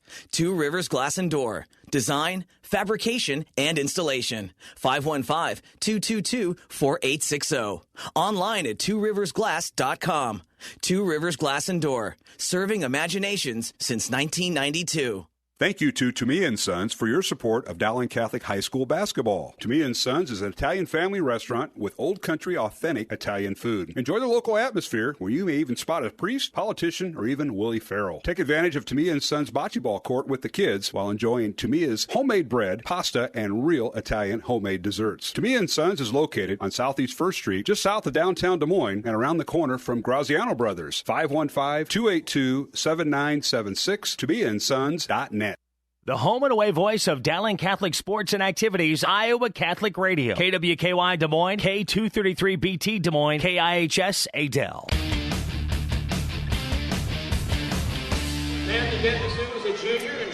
And welcome back to halftime here at the Ankeny Centennial Gymnasium. Halftime score, the Dowling boys leading Centennial 28-22, joined by head coach Kristen Marr of the Dowling girls team, who earlier tonight defeated Ankeny Centennial by the score of 56-43. Ella McVeigh also joined us here. And, Coach, congratulations on the win. Low-scoring game, as you would kind of expect under Scott DeYoung type of team. Different type of flow tonight. They're not going to score 70 points. You're not even going to score 60 points. Held in the 50s, and your kids performed very well with different lineups out there at times. So congratulations, Coach. Thank you. As you mentioned, Centennial, they always play good, tough defense, and they were missing one of their starting posts, and I think the rest of their players really stepped up and brought some intensity to the game, and defensively they played phenomenal. And then they ended up knocking down a few threes, and made it a game there in the third and fourth quarter. So it was good for us. It was a good, solid win. Anytime you can beat Centennial, it's a good win. Absolutely. I know people kind of think maybe this is kind of a trap game because tomorrow you got another team on the horizon, number 1 and undefeated City High, but you got to get through Centennial, and your kids really adjusted well. I thought Scott DeYoung, when he went 4 out, 1 in, and he was posting up 1 or 2 players, depending on the matchup. He had a couple gals he liked to throw it in. I think your kids responded well to those that 4 out, 1 in scenario. Yeah, we started out kind of playing behind the posts, and at halftime we said, let's go ahead and get around because they were drawing some fouls and getting a couple buckets. So, as you mentioned, our girls adjusted well and kind of picked up our intensity on defense, which helped us out. Ella McVeigh joins us here. Didn't we just get done talking to her about a week ago or so, Coach? Everybody left back Everyone to else Dowling? went home to get to bed early before the bus leaves in the morning, so Ella stayed. McVeigh's doesn't affect her at all. She stays up later than most people in the world, so of course, she's a night owl. Studying and breaking down film. Yep. Sure. Ella, thanks for joining us. And what a game that was. Ankeny Centennial plays really good defense. We knew we were expecting that, but we gotta stay prepared. We got a big game tomorrow, so it was good. It was good to get out there tonight. Boy, they guard you. They guard you when you get off the bus. They guard you when you get out of the locker room. That's Centennial and Coach DeYoung. That's why he's won 7 titles. And I know they're going to give it their best. Offensively, they struggled. And you guys kind of found a way on a pesky defense by Centennial. You guys found a way to score. Yep. And I like some of the lineups out there. You know, Caitlin wasn't out there the whole time. And I thought you got a big basket the time that she wasn't out late in the fourth quarter. I think Lexi Bowles, I don't know if it was you or one of the guards, found Lexi for the young. It was Julia Moore. Julia Moore. So that's great teamwork. And talk about that. It was a fun game. You guys were all over the court, bodies on the floor. That's how it should be played, Ella. Yeah, it was really aggressive. I kind of liked how the referees let us get after it a little bit sometimes. But, yeah, I mean, when Caitlin's not on the floor, it's all about us having confidence with the ball, being strong, especially, like, against a team that's, like, Centennial plays really good defense. So we work on that in practice all the time, ball handling, being strong with the ball, being confident, and just working to get to the basket and get some buckets without Caitlin on the floor. Well, you got a lot of players, or a lot of your teammates played a lot Tuesday night in the win over East, which is great. But tonight, you're taking on a ranked Centennial team, and then tomorrow, now that wasn't in the back of your mind, but tomorrow you play City High, and I think everybody in the state's looking forward to that matchup. Yes, for sure. It'll be a good one. We're excited. We prepared earlier in the week, and we've been having solid practices all week, and I think we're ready. I think if we play solid defense and keep the intensity up, we'll be good to go. Now, you mentioned solid practices because now you got back-to-back games. Don't have those too often. You got practice tonight later, like at 10 o'clock at Dowling. Is that why you're left here and you and Coach? 3 a.m. 3 a.m. practice, yeah. Yeah. Okay, so 2:30 tip-off. 1 o'clock, 1 p.m. Oh, it's 1. Yep. All right. That was changed. We got winter formal tomorrow, so Ella made sure that we got that moved up so she would have enough time to get ready. You're telling people 2:30. 1 so p.m. 1 o'clock. Yep. And what time's the bus leave, Ella? I'll just ask you. I know Coach. Oh, gosh. 8:30. Nice job. Nice job. Bright and early. All right, I got to ask you. You're coming off that hamstring injury, and I know you went through rehab. Coach Lark, a lot of people involved. On a scale of 1 to 10, how does that hamstring feel? A 10. It's always a 10 when I get to be out there doing what I love with the people I love most, so can't complain. Did she go to those coaching classes that you attended, Coach Meyer, and get that coach speak out of her? You know, we had a all-coaches meeting on Wednesday night. I think she snuck in the back of the auditorium. Well, that's great because you're playing well, back in the starting lineup. And, Coach, what did you take away from this week thus far? The win over East Tuesday night, the win here on the road tonight, and a third game on the road tomorrow. What have you taken thus far? And how does that affect your practices when you go back-to-back tonight and tomorrow afternoon? Yeah, as Ella mentioned, we looked at City High stuff earlier in the week, and then, Wednesday, Thursday, it's all Centennial. We know we couldn't overlook them because they're a tough team. So we prepared for them, and actually Wednesday we ended up playing a 3-on-3 tournament. We got out of school early for Catholic Schools Week, so that was fun. Our big kind of emphasis this week was just compete every drill, every possession. We know tomorrow's game will be kind of night and day from tonight's as far as, I think, defensive intensity and pace of play. Iowa City High, they're scoring the most points in the state, so they like to get out and run and shorter possessions, which usually we like to do that, or at least a few of our players like to do that. So I think it'll be a high-scoring game. I think it'll be fun to just get out and run and play against a very, very talented team. Well, playing a team like City High, they like to get after it. I'm not sure if their court is the 94-foot college court or if it's a high school gym, 84 feet like Dowling. I'm not sure, but I know one thing. The kids will enjoy the environment. And Ella, what do you look most of tomorrow's game? 1 versus 2. A lot of media will be in there in Iowa City. Talk about what your expectations are going in. Like Meyer said, our focus all week has just been competing, raising our level. We got a couple big wins last week, but we can't dwell on those. We got to continue to get better and just keep working forward so we can get to our end goal of March 6th. Yeah, March 6th. That's a very important day, isn't it? That's the 5A state championship game. It is. And I know that's one of your goals. Tonight, a look at contributions. Lexi Bowles off the bench with 8 points, solid. She had 2 points at halftime. Her and I kind of manned that, but this is gal Ella McVeigh, 5 points, hitting another three-pointer. Coach, has she got the green light to shoot the three? Oh, yeah. Our guards have been shooting really, really well since break. And yes, they have. Tonight, Centennial came after us, so we didn't get as many open threes as we would have liked. But I think tomorrow all of our guards will get some opportunities to let it fly from three-point line. All right, this shout-out time as the boys are about ready to start the second half. Ella McVeigh, shout-out to, I'm sure, part of the South Side and some of the Dowling community. Go ahead. For sure. Oh gosh, this is a hard one. I'm gonna give a shout out tonight just to, like you said, the Dowling community. I mean, they're always supporting us, especially since it's Catholic Schools Week. Yep. I mean, we're always feeling their support, whether we're at home, away, on the road, whatever. So they're awesome. All right, and Coach Meyer, I'm sure Olwine will get a mention somewhere in there. I think they're listening tonight, and I know Michelle, who works in our cafeteria, she said she'd be listening, so shout out to her. We appreciate her support. Yep, good favorite, Mr. Maindring. During our football broadcast, we get a lot of that. Ladies, have a safe trip tomorrow to Iowa City. Don't eat too much junk food in Iowa City because there's plenty of it there. But more importantly, get that road win and show them that Central Iowa basketball is still pretty good. You're going to have a great challenge with City High, and best of luck. All right, thank you very much. Thank you so much. All right, Ella McVeigh and head coach Kristen Meyer of Dowling Catholic joined us here at halftime. We'll take a break, come back. The start of the second half, Dowling leading 28-22 over Centennial. Back in 1 minute on Iowa Catholic Radio. We are to devote ourselves to prayer, being watchful and thankful. Iowa Catholic Radio is thankful for your prayerful and financial support. Hi, this is Tony Calumet, Executive Director of Iowa Catholic Radio. I want to thank you for supporting our ministry, connecting people with Christ. I also want to ask if you would support Iowa Catholic Radio with a $30 a month gift. You can give securely online at iowacatholicradio.com, through the Iowa Catholic Radio app, or at 515-223-1150. Thank you. Do you have a story? Well, God wants to hear it. Maybe you can't donate money or volunteer your time, but that doesn't mean that you can't evangelize for the Lord. Iowa Catholic Radio is on a mission of evangelization, and you can help by sharing your testimony with us. Just call 515-223-1150 and tell us how Iowa Catholic Radio has impacted your life. Or you can also email your testimony to contact@kwky.com.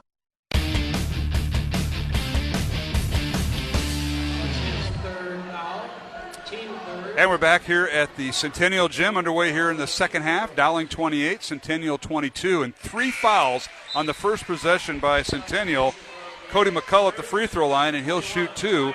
And 3 fouls in the Maroons at start. 3 fouls in 25 seconds, Mark. We're trying to set a record here. How many fouls can we get in McCullough under hits a both. minute? So McCullough with both free throws being good. He's got 7 points. Micah Johnson leading Centennial in scoring with 10 points in the first half, and Jaron Cruz with 5. Centennial went 3 of 5 at the free throw line. Dowling's first possession of the second quarter, Michael Keogh is tied up in the corner by Preston Kelling, and it'll be possession arrow, or rather Dowling's possession. Well, Dowling had such a great first half, Mark, moving the ball. I thought their shot selection was good. They've got to get back out here and establish that offensive rhythm again. Maroons inbound the ball, as Riggs gets the start on the right block. His shot blocked by McCullough, and a whistle to foul. And McCullough's going to have his 4th foul, apparently. Centennial fans do not like. Mark, I think it's going to be his 3rd. Is it? Right? I think. His 3rd. Yeah. Oh, you're right. But that is a big foul. Gary Naylor. And it looked like he got all ball, but he must have got the body, according to Art Owsley. And the free throw no good by Riggs. Riggs starting the second half. He had 1 point. He was 1 for 5 at the free throw line, battling the flu effects. Mark, you can tell he's barely getting the ball to the rim. He just doesn't have a lot of strength right now. Second free throw good, nothing but the bottom of the net. So Riggs tonight with 2 points, 29-24. Dowling's leading scorer in the first half. Matt Stillwell with 11. Drew Daniel with 8 points and a pair of three-pointers. Now corner three up and good by Micah Johnson, and he's got 13 to lead Ankeny. Well, Dowling just not finding Micah Johnson. You can't do that. He was leading scorer for them in the first half and just wide open on the baseline. Keel with it. Keel underneath the Riggs. Underneath, reverse layup, slips out of his hands, no good. And the rebound out to McCullough. Centennial the other way. Here's Cruz with it. Leaves it for McCullough. Down the lane, shot off the glass, good. Cody McCullough shoots and scores. And he's starting to light it up. He's got 9 points, and we're tied at 29. So Centennial on a 7-1 run here to start the third quarter. Well, that was a really strong, aggressive move by McCullough. I thought he even got contact and no call. Maroons with the basketball. Here's Daniel for three, and it's good. That stems the tide. Drew Daniel with his third Chumia and Sons three-pointer. He's got 11 points. He and Stillwell with 11 points each. Omaha Blue with 5 points. Joe Stopulos with 3, and now Centennial with the ball. We got an offensive foul. Throwing the elbow is Preston Kelling. Yeah, absolutely. Substitution for Centennial. Checking back in the lineup will be Caleb Van Meter, and Kelling or McAleer will go on the bench. 32-29, Dowling by 3. Just under 6 minutes remaining here in the third quarter. Dowling going with Michael Keel, Drew Daniel, Matt Stillwell, Matt Riedel, and Ryan Riggs, the 5 on the floor for Dowling. Omaha Blue on the bench with 3 fouls. There's Daniel with it, top of the key, looking inside to Riggs. Stillwell looking inside to Riggs. Back to Daniel for 3. Off the back iron, no good. And a rebound out to Centennial and Preston Kelling. Gets it down court to McCullough. Underneath, a shot blocked by Daniel, and he'll commit the foul. And McCullough to the free throw line. Daniel got the block, but again, all body with the shot block. Yeah, again, another aggressive move that time by McCullough. And Dowling's got to do a little bit better job of getting back transition defense. If Drew Daniel would have had some help on that backside, I don't think McCullough comes in there with that full head of steam. The free throw up and good by McCullough. The last time these two teams played, he fouled out in the third quarter, got in some serious foul trouble, wasn't able to avoid it.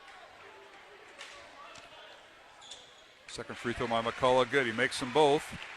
And he's got 6 of his 11 points here in the third quarter. 32-31, Dowling by 1. Maroons go right to left. In front of us as we are the top row right behind the scorer's table here at Ankeny. Now here's Riggs underneath. This shot up and good. He went right around Micah Johnson. Really good move that time. Good spin move that by Riggs and finishing at the basket. That's his first field goal of the night. He's got 4 points. Didn't get the start. Now a long 3 by Van Meter off the back iron. No good. Ball slapped around. And Stillwell comes away from it. 3-on-1. Here's take it away from Cruz. Layup by Keel. Good. Stillwell gets the assist. Keel with his first basket. Dowling lead is 5, 36-31. Under 5 minutes remaining third quarter. We got a reach-in foul called. I believe it's on Michael Keel. Maroons wanted a jump ball, and Michael will pick up foul number 2. Yeah, Cruz lucky that they didn't call that a jump ball. Trying to dribble through 2 guys. So team foul number 5 on Dowling. Keep in mind the Maroons picked up 3 fouls to start the second half in the first 25 seconds of the third quarter. And now on the baseline, the jumper no good by Johnson. Left it short, rebound Dowling. Riggs was battling in there with Stillwell, but Keel comes away with it. And here's Michael with it, and a reach-around foul called on Cruz. So Duran with his first, I believe.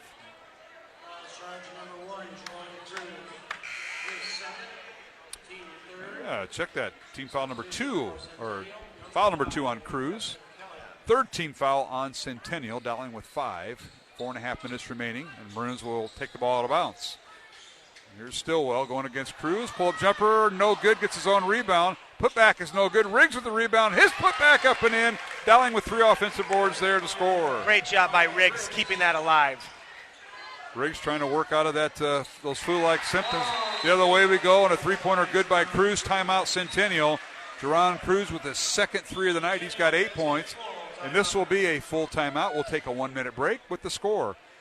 Dowling 38, Centennial 34, just under 4 minutes remaining. Here in the third quarter on Iowa Catholic Radio. Support for Dowling Catholic Sports 365 is provided in part by Ashworth Vision Clinic with 2 licensed optometrists, Barbara Sheets, a Dowling Catholic graduate, and Dr. Todd Pedig. The Ashworth Vision Clinic team provides complete eye exams, contact lenses, glasses, glaucoma testing, and pre- and post-operative care. Ashworth Vision Clinic is located at Ashworth and 60th Street in West Des Moines. 515-440-4610. Online at ashworthvision.com.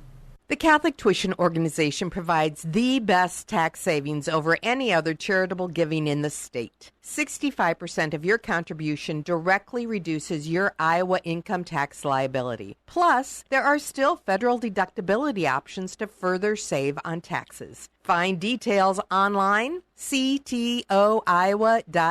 All this for the kids and their future.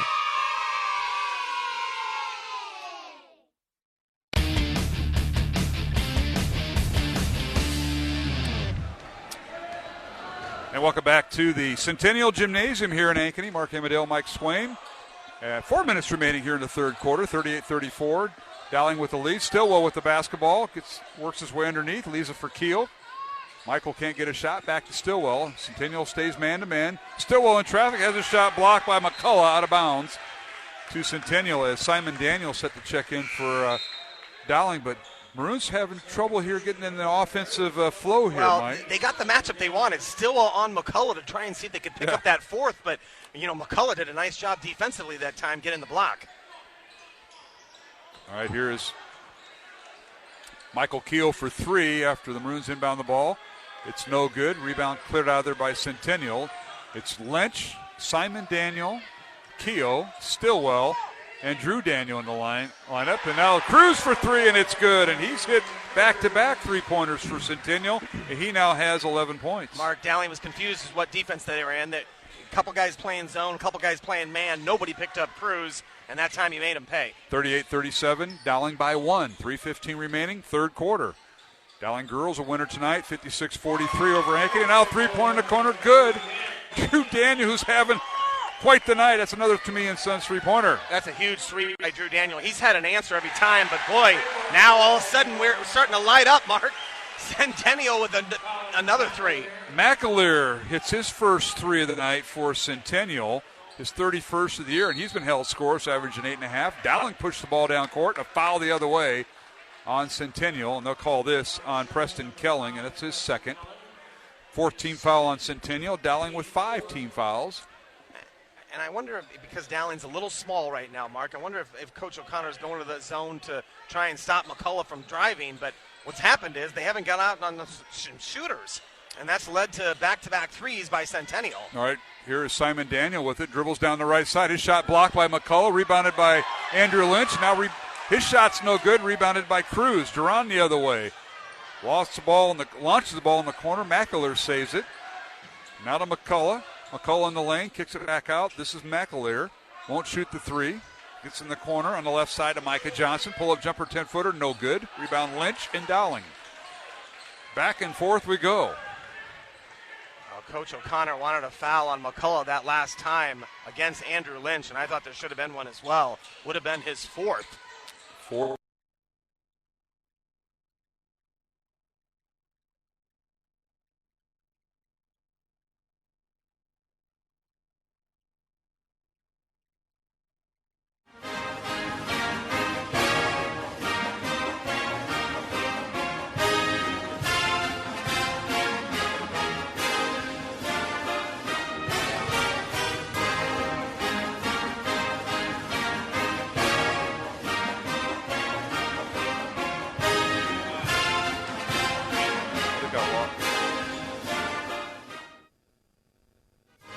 All right, might have lost connection there as Jeff Piggott gives me that notion of fouls on Dowling after we Matt Stillwell with his 3rd foul.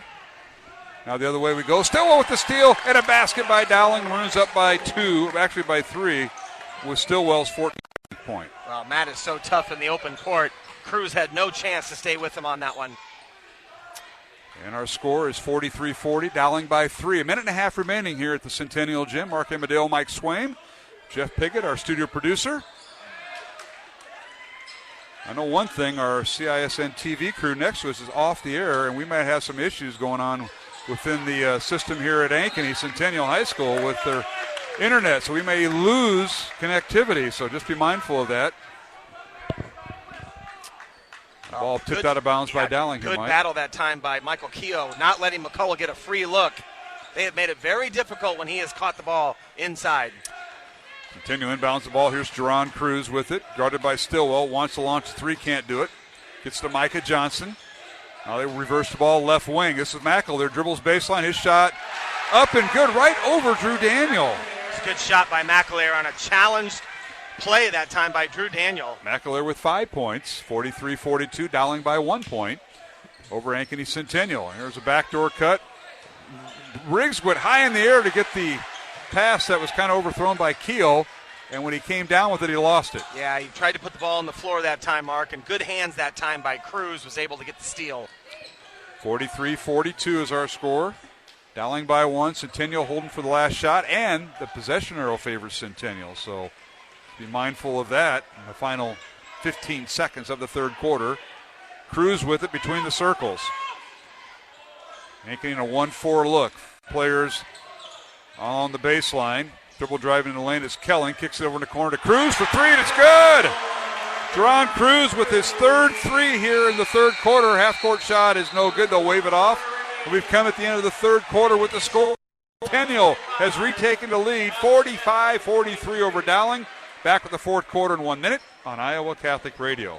Thank you, Construction Professionals, for your support of Dowling Catholic Sports 365. Construction Professionals is a family-owned business dedicated to our customers. Yeah, we lost you for a second there. Whether designing, building, or renovating, we are here to better serve you. Our passion for quality craftsmanship, paired with our dedication to creativity, result in a home that reflects your personality, style, and family function. Construction Professionals. Design, build, renovate. CPCustomHomes.com. From our family to yours. God bless. Thank you, Dental Associates, for underwriting Dowling Catholic Sports 365. With over 40 years' experience, Dental Associates is a group dental practice with the mission of promoting optimum health and well-being to all patients, providing preventative, restorative, and cosmetic dentistry for the entire family. Message underwritten by Dr. Kenton Gleichman, Dr. Steve Karbaka, Dr. Christine Mulcahy, and Dr. Ben Nagel. Dental Associates, addressing your smile, needs, and dreams. Online at DesMoines-DentalAssociates.com. The home and away voice of Dowling Catholic Sports and Activities, Iowa Catholic Radio. KWKY Des Moines, K233BT Des Moines, KIHS Adel.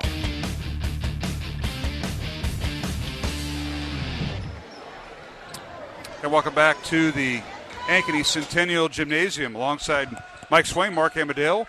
7:50 are underway here in the fourth quarter. Dowling trailing 45-42 to the Jaguars.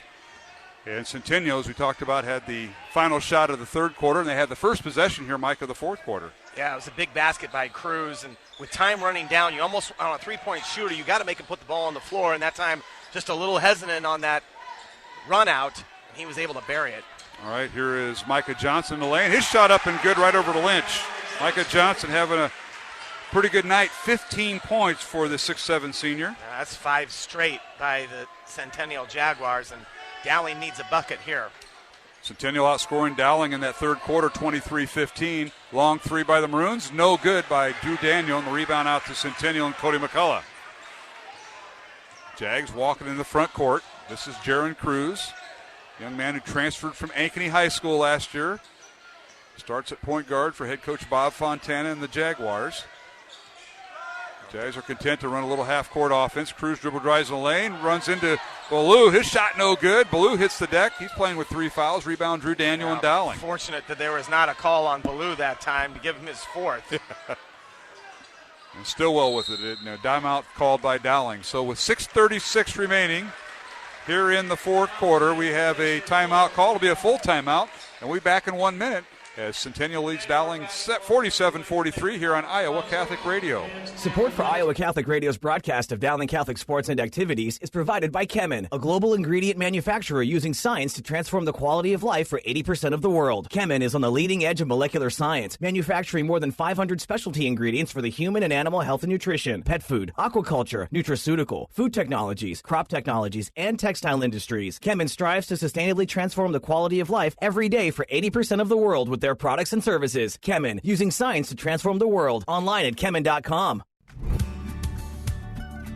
Thank you to Mercy One for their support of Iowa Catholic Radio. From the cardiovascular experts at the Iowa Heart Center to the pediatric services of Mercy Children's Hospital and Clinics, Mercy provides complete care for Central Iowa's adults and children with more than 50 primary care and specialty clinics in the Des Moines area. Find a convenient Mercy One location near you. Online at mercydesmoines.org.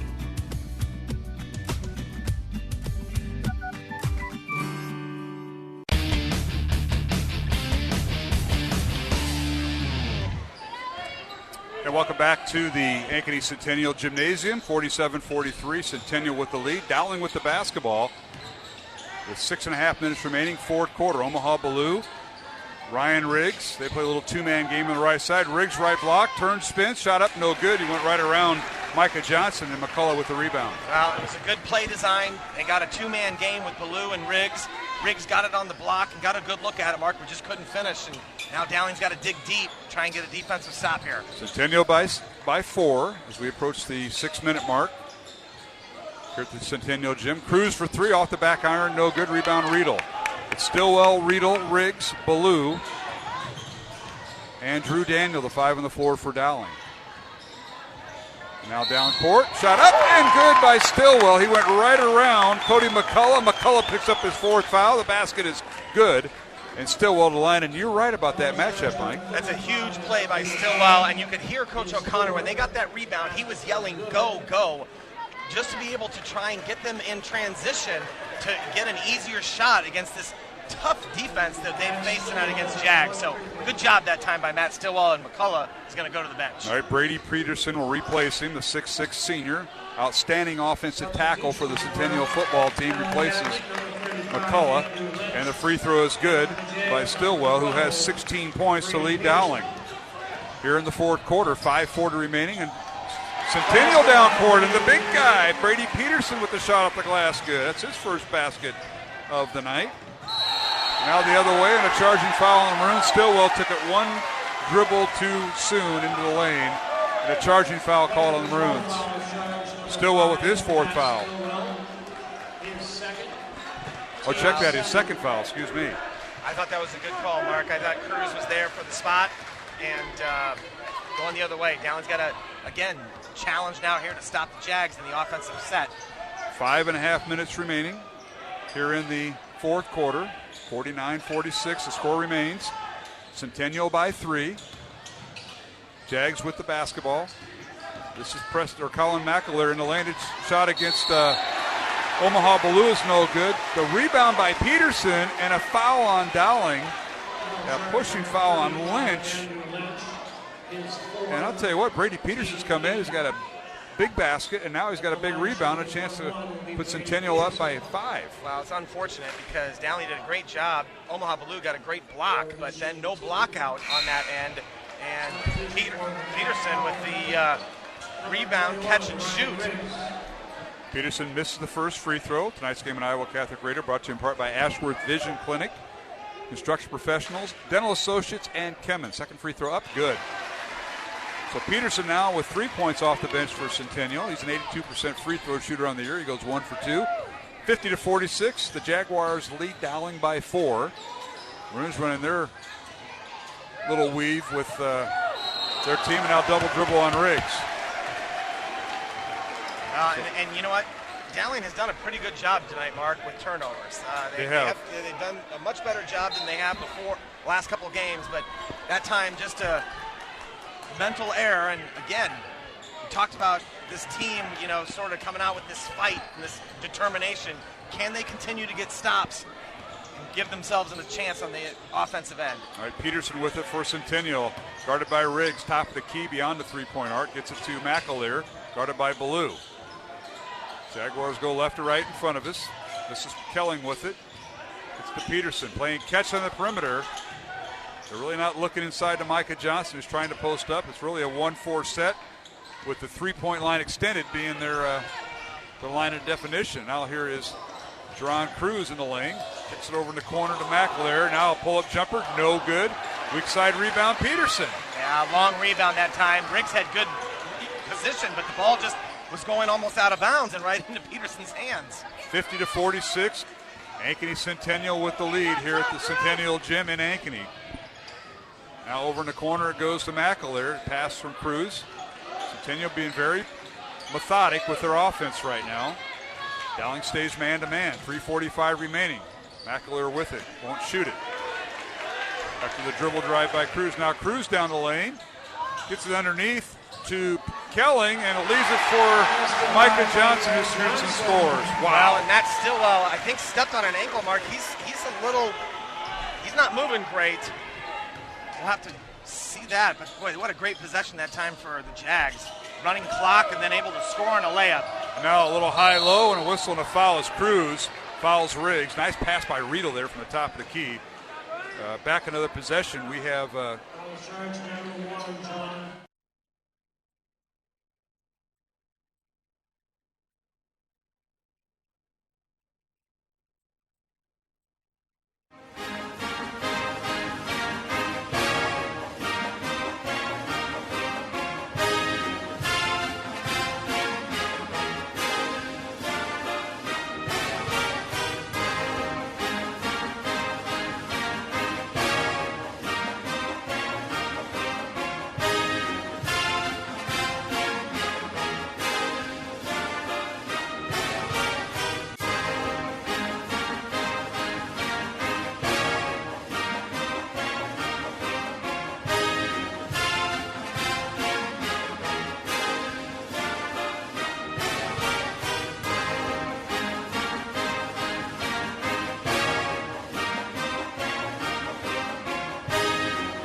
If you're tuning in for Dowling Catholic basketball, we're experiencing technical difficulties at the moment. Please stand by as we establish a new connection with Mark Amadeo.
something that makes you feel great about yourself, like working out or helping another person. If you're tempted to lust, if your trigger's loneliness, don't sit there and try to battle your favorite sin. Call a friend and go grab some coffee. If exhaustion triggers you to anger, maybe waking up and taking a cold shower as your penance isn't the best idea. Reflect on the source of your favorite vice and attack the source. When you do that, the sin often disappears. Send us a message at connect@reallifecatholic.com. This is Chris Stefanik from reallifecatholic.com on EWTN Radio.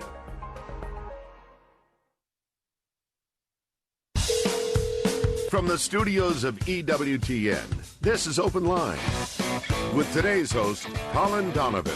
In North America, call toll-free 1-833-288-EWTN. That's 1-833-288-3986. Outside North America, call 1-205-271-2985. You can also text the letters EWTN to 55000 or send an email to openline@EWTN.com. So glad you're with us for the Friday edition of Open Line here on EWTN, the Global Catholic Radio Network. Because it is Friday, we are proud to bring on America's favorite theologian, Colin Donovan. How are you, Wedge? You doing okay? I'm doing pretty good.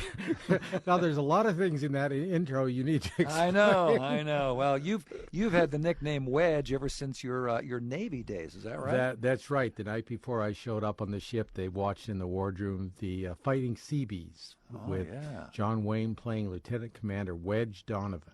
Wedge Donovan. So they figured anybody with the name Donovan had to be, or call sign had to be Wedge. And so that's how I got it. That's it. And I say you're America's favorite theologian because week after week we've got jammed phone lines, and that's not something that, the average person would think a theologian would garner. However, you deliver the goods week after week, and we appreciate that. Well, I'm glad I am, because we're here, as Mother wanted us to be, to disseminate the gospel, the teaching of the church. Yep.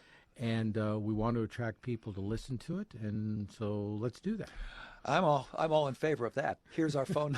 Here's our phone number: 833-288-EWTN. That's 833-288-3986. If you're listening outside of North America, dial the U.S. country code and then 205-271-2985. I think it was you. We're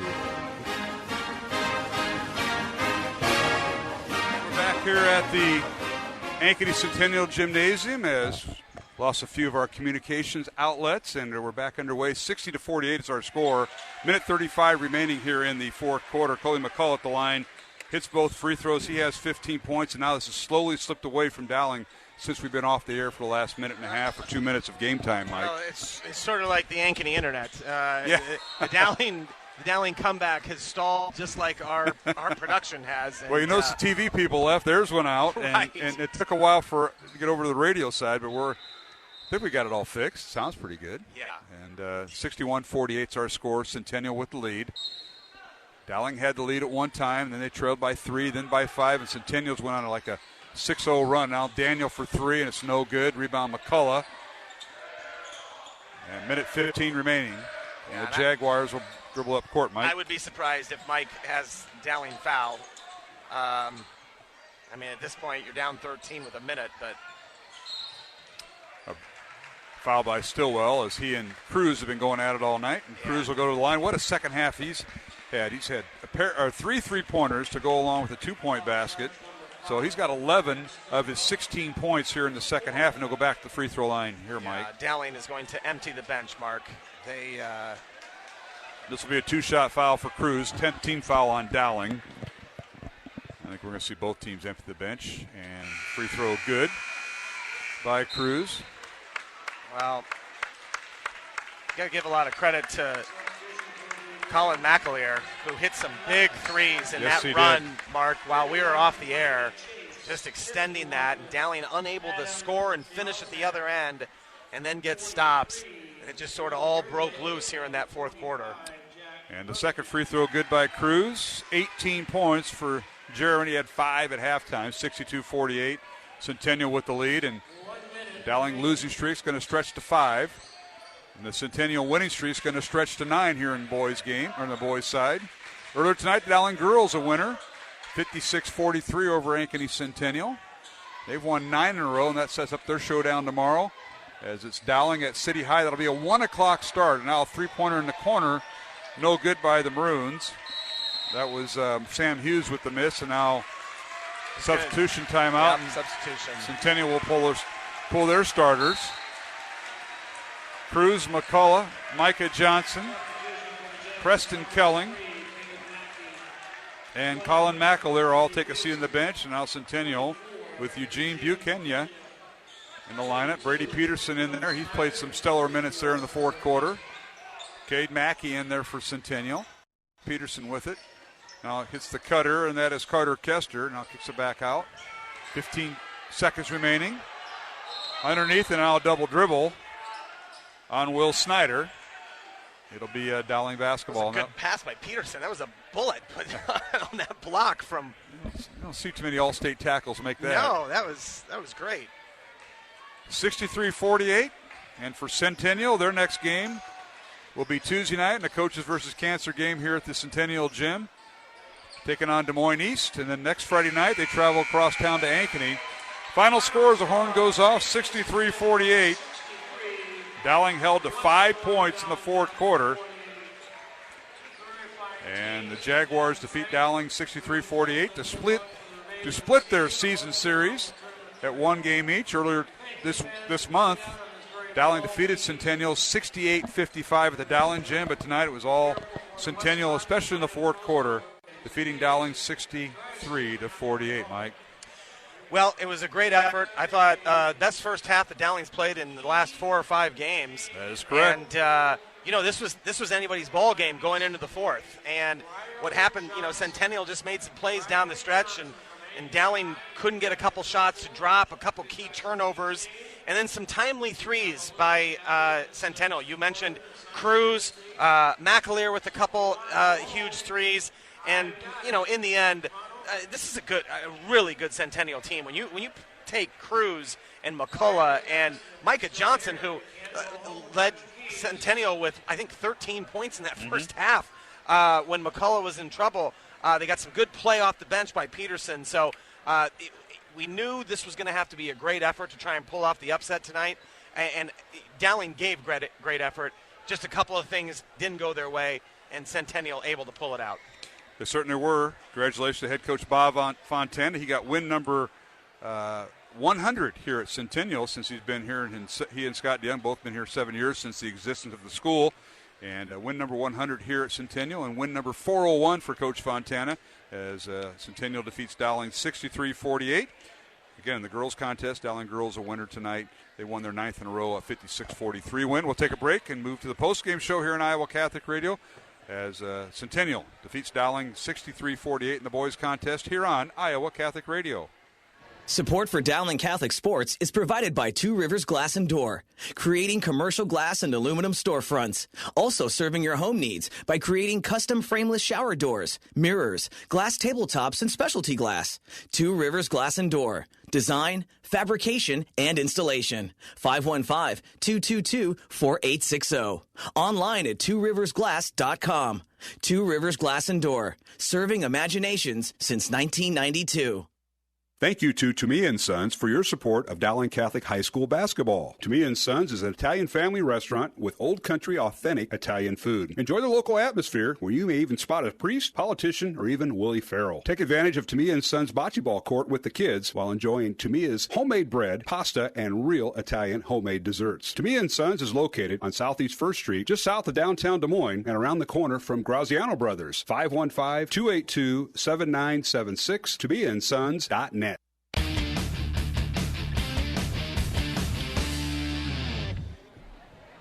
And welcome back to the Ankeny Centennial Gym. Mark Amadale joined by Mike Swaim. Final score, Ankeny Centennial defeats Dowling 63-48 as the Maroons now have lost their 5th in a row. And for Centennial, they have now won their 9th in a row and 20 of their last 22 games with the win tonight over Dowling 63-48, Mike. Yeah, I thought it was a gutty performance by Centennial in that second half. They just different guys stepping up and making plays. and able to get stops, and that's what you need to do to finish out these games. Yeah. They were able to get stops, and Dowling was not in that fourth quarter. And that's, people are going to look at this score, 15 points, and again, this was anybody's game into the fourth quarter. Score certainly not indicative of how good a game this was. Well, we'd be remiss. Dowling led at halftime, 28-22, a 6-point lead at halftime. But Centennial comes out, outscores Dowling 23-15 in the third quarter. In the fourth quarter, they outscored Dowling 18-5 to win it. So 2 different halves for the Maroons. 25 seconds into that second half, Mark, Omaha Ballou picked up his third foul and had to go to the bench and did not play the rest of that third quarter. And it really took him out offensively. And he was playing so well in that first quarter. I think that really hurt Dowling's offense. And then going in the fourth quarter, Omaha just couldn't get going. He had that one challenge against McCullough that I thought probably could have went either way. The officials decided to let them play, and Omaha couldn't convert, but just never could really get back on track after that third foul. That's a good point. And for Dowling, next up for them, the Dowling boys travel to Cedar Rapids tomorrow at Cedar Rapids Kennedy High School. They take on 9th-ranked Dubuque Hempstead. That game will start at 12:30 at Cedar Rapids Kennedy High School. Then next week, the Maroons host Mason City on Tuesday and host Urbandale 1 week from tonight at the Dowling Gym. Dowling girls tomorrow, they travel to Iowa City High, the number 1 ranked team in girls play, and that'll be a 1 o'clock tip-off. We said 2:30 earlier. It's a 1 o'clock tip-off because of winter formal tomorrow for the Maroons. So it'll be number 1 versus number 2 in girls basketball tomorrow. City High of Iowa City hosting Dowling, 1 o'clock tip-off in Iowa City. Next week, the Dowling girls host Mason City on Tuesday, which will be a doubleheader, and Friday will be against Urbandale in a rematch. How about that game in Iowa City? I mean, number 1 versus number 2. You've got Caitlin Clark, the best player in the state, going to Iowa City next year. Yeah. So she'll be attending the University of Iowa. So that game has got some serious hype. That's going to be a good one. Certainly will. We'll take a break, come back with final thoughts. Again, the final tonight, the Ankeny Centennial boys defeat Dowling 63-48 here at the Centennial Gym. And the Dowling girls are winner tonight in game 1 of our doubleheader as they defeat Ankeny Centennial 56-43. Dowling girls now winning 9 in a row. We'll be back with more, along with Mike Swain, Mark Amadale. Our thanks to Jeff Piggott back at the studios of Iowa Catholic Radio. And we'll return after these messages here on Iowa Catholic Radio. Support for Dowling Catholic Sports 365 is provided in part by Ashworth Vision Clinic with 2 licensed optometrists, Barbara Sheets, a Dowling Catholic graduate, and Dr. Todd Pedig. The Ashworth Vision Clinic team provides complete eye exams, contact lenses, glasses, glaucoma testing, and pre- and post-operative care. Ashworth Vision Clinic is located at Ashworth and 60th Street in West Des Moines, 515-440-4610, online at ashworthvision.com. The Catholic Tuition Organization provides the best tax savings over any other charitable giving in the state. 65% of your contribution directly reduces your Iowa income tax liability. Plus, there are still federal deductibility options to further save on taxes. Find details online, ctoiowa.org. All this for the kids and their future.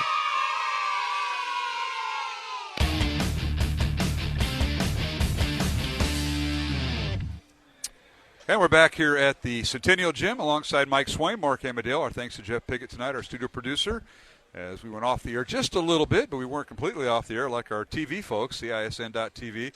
What a night to give Paul Yeager and Andy Pollock a brief reprise. Their voices were getting strained anyway, Mike, I think. They needed a break. A long weekend is what they were looking for. Well, they're starting now, and so is Coach Cataldo's Uber driver. I think they're somewhere here in Ankeny celebrating that fact, maybe. He didn't look too happy that he was forced into Uber driving tonight. That's his deal. All right. But for Dowling, tough loss again. They had the lead at half. Centennial, you can see why they moved into the top 5. Coach Fontana's team ranked 4th by the Associated Press, 6th by the Des Moines Register. Centennial now improves its record in boys play to 15-1. They're 7-1 in Central Conference play, and they won their 9th in a row, and they're on a roll. And for Dowling, Maroons are on a 5-game losing streak, and they head to Cedar Rapids, taking on 9th-ranked Hempstead tomorrow afternoon at 12:30 from Kennedy High School. So it doesn't get any easier for Dowling. Well, it's very possible there could be a third matchup between these two schools. They are not in the same sub-state. That's correct. And if both were to advance and get down to Wells Fargo, that would be a great game to see who wins that rubber match. All right, let's take a look at the scoring before we wrap things up from Centennial High School. For Dowling, the Maroons were led by Matt Stillwell with 18 points tonight. Drew Daniel following with 14 points. Daniel with 4 to me and Sons three-pointer. Next up for the Maroons, single-digit scoring for Ryan Riggs off the bench with 6 points tonight, battling the effects of the flu. 5 points for Omaha Ballou, 3 points for Joe Stracco, and 2 points for Michael Keogh. Dowling 9 of 14 at the free throw line. And for Centennial, the home team tonight, they had 3 players in double figures, led by Jerron Cruz, 18 points. And then the 2 big guys, Cody McCullough and Micah Johnson, 15 points each. Colin McAleer scoreless at halftime, but he had 8 second-half points on a pair of three-pointers and a 2-point basket, and Brady Peterson off the bench for 3 points. Centennial 10 of 15 at the free throw line tonight, and I think I mentioned earlier, but Dowling tonight at the free throw line was 9 of 14. So that's a look at the scoring, Mike. Mark, I want to mention Ryan Riggs tonight. You could tell as he was running down the floor how tough it was. He wasn't feeling well, and I thought it was a great gutsy effort for him to be able to get up and down and really play hard. His game wasn't there tonight, but give him a lot of credit for stepping forward and really trying to battle through this sickness that he was dealing with. All right. That'll wrap things up from the Centennial Gym. Mike, we'll talk to you on Tuesday night, weather permitting, as I saw the forecast. And Mason City. Don't say that. Don't say that. Mason City's driving down to take on Dowling. We'll have both games beginning at 6 o'clock this Tuesday. But the Ed Wilson, Jerry Ann Ritter, and, of course, Megan Selwell, we got our weather every morning from them, saying a little bit of snow. And that means if you're in Mason City making 2-hour drive in a bus, you don't want to do that. May not happen. It's supposed to be 45 on Sunday, Mark. Come on. Can't we get that extended Tuesday? It's Super Bowl Sunday. That's right. And you got a prediction here? Well, my heart says the Chiefs. I'm rooting for the Chiefs, but my money is going to say the 49ers. So money? Take the 49ers plus the 1.5. Wow. There's your tip of the night here on Iowa Catholic Radio. My goodness, crossing the line. Mike Swaim, thank you. That'll wrap up our broadcast tonight here on Iowa Catholic Radio. With that, our thanks to our supporters, including Ashworth Vision Clinic, Construction Professionals, Dental Associates in Kemen. Our thanks also to Mercy One, Two Rivers Glass and Door, the Catholic Tuition Organization, and R&R Realty Group. And our thanks also to our studio producer, Jeff Piggott, for all he did tonight, keeping us on the air. We went off for the last few minutes of the fourth quarter, but got back on as they navigated through that. Our thanks also to the folks from Dowling High School, including Athletic Director Tom Wilson, Mary Pick, Mike O'Connor from the Athletic Office. Our thanks also to our Executive Director of Iowa Catholic Radio, Tony Calumet, and all our business underwriters and supporters of Iowa Catholic Radio. This is our 43rd year of broadcasting Dowling Catholic Sports. We also like to thank the folks here at Ankeny Centennial High School, including Scott Garvis, the Athletic Director, Randy Hoke, Marge Rasmussen in the Athletic Office, and head girls coach here at Centennial, Scott DeYoung, and head boys coach Bob Fontana. We appreciate all their support in helping us prepare for our broadcast. Our next high school basketball broadcast will be this Tuesday night, February 4th. Dowling home against Mason City, weather permitting. We'll be on the air at 6 o'clock, their pregame show. Tip off the girls' game at 6:15, the boys' game to follow at 7:45. Join us for both games this Tuesday night, February 4th, here on Iowa Catholic Radio. Final scores once again of tonight's girls and boys matchup in the girls' contest. The Dowling girls winning their 9th in a row with a 56-43 win over Ankeny Centennial. And in the boys' contest, it was Ankeny Centennial extending their winning streak to 9 in a row as they defeated Dowling Catholic 63-48 to split the season series. The Maroons now have lost 5 in a row in boys' play. For my broadcast partners tonight, Mike Swaim, and, of course, Jimmy Cataldo in the girls' contest, this is Mark Amadale thanking you for listening. Until then, until next week, have a safe and blessed, faith-filled weekend. Our coverage of Dowling Catholic High School basketball is underwritten by Ashworth Vision Clinic, the Catholic Tuition Organization, Construction Professionals, Dental Associates, Kemen, Mercy One, and To Me and Sons. Please support the businesses that underwrite Iowa Catholic Radio on 1150 AM, 88.5 FM, 94.5 FM, streaming at iowacatholicradio.com and on the Iowa Catholic Radio app. The proceeding has been a Dowling Catholic Sports presentation on Iowa Catholic Radio.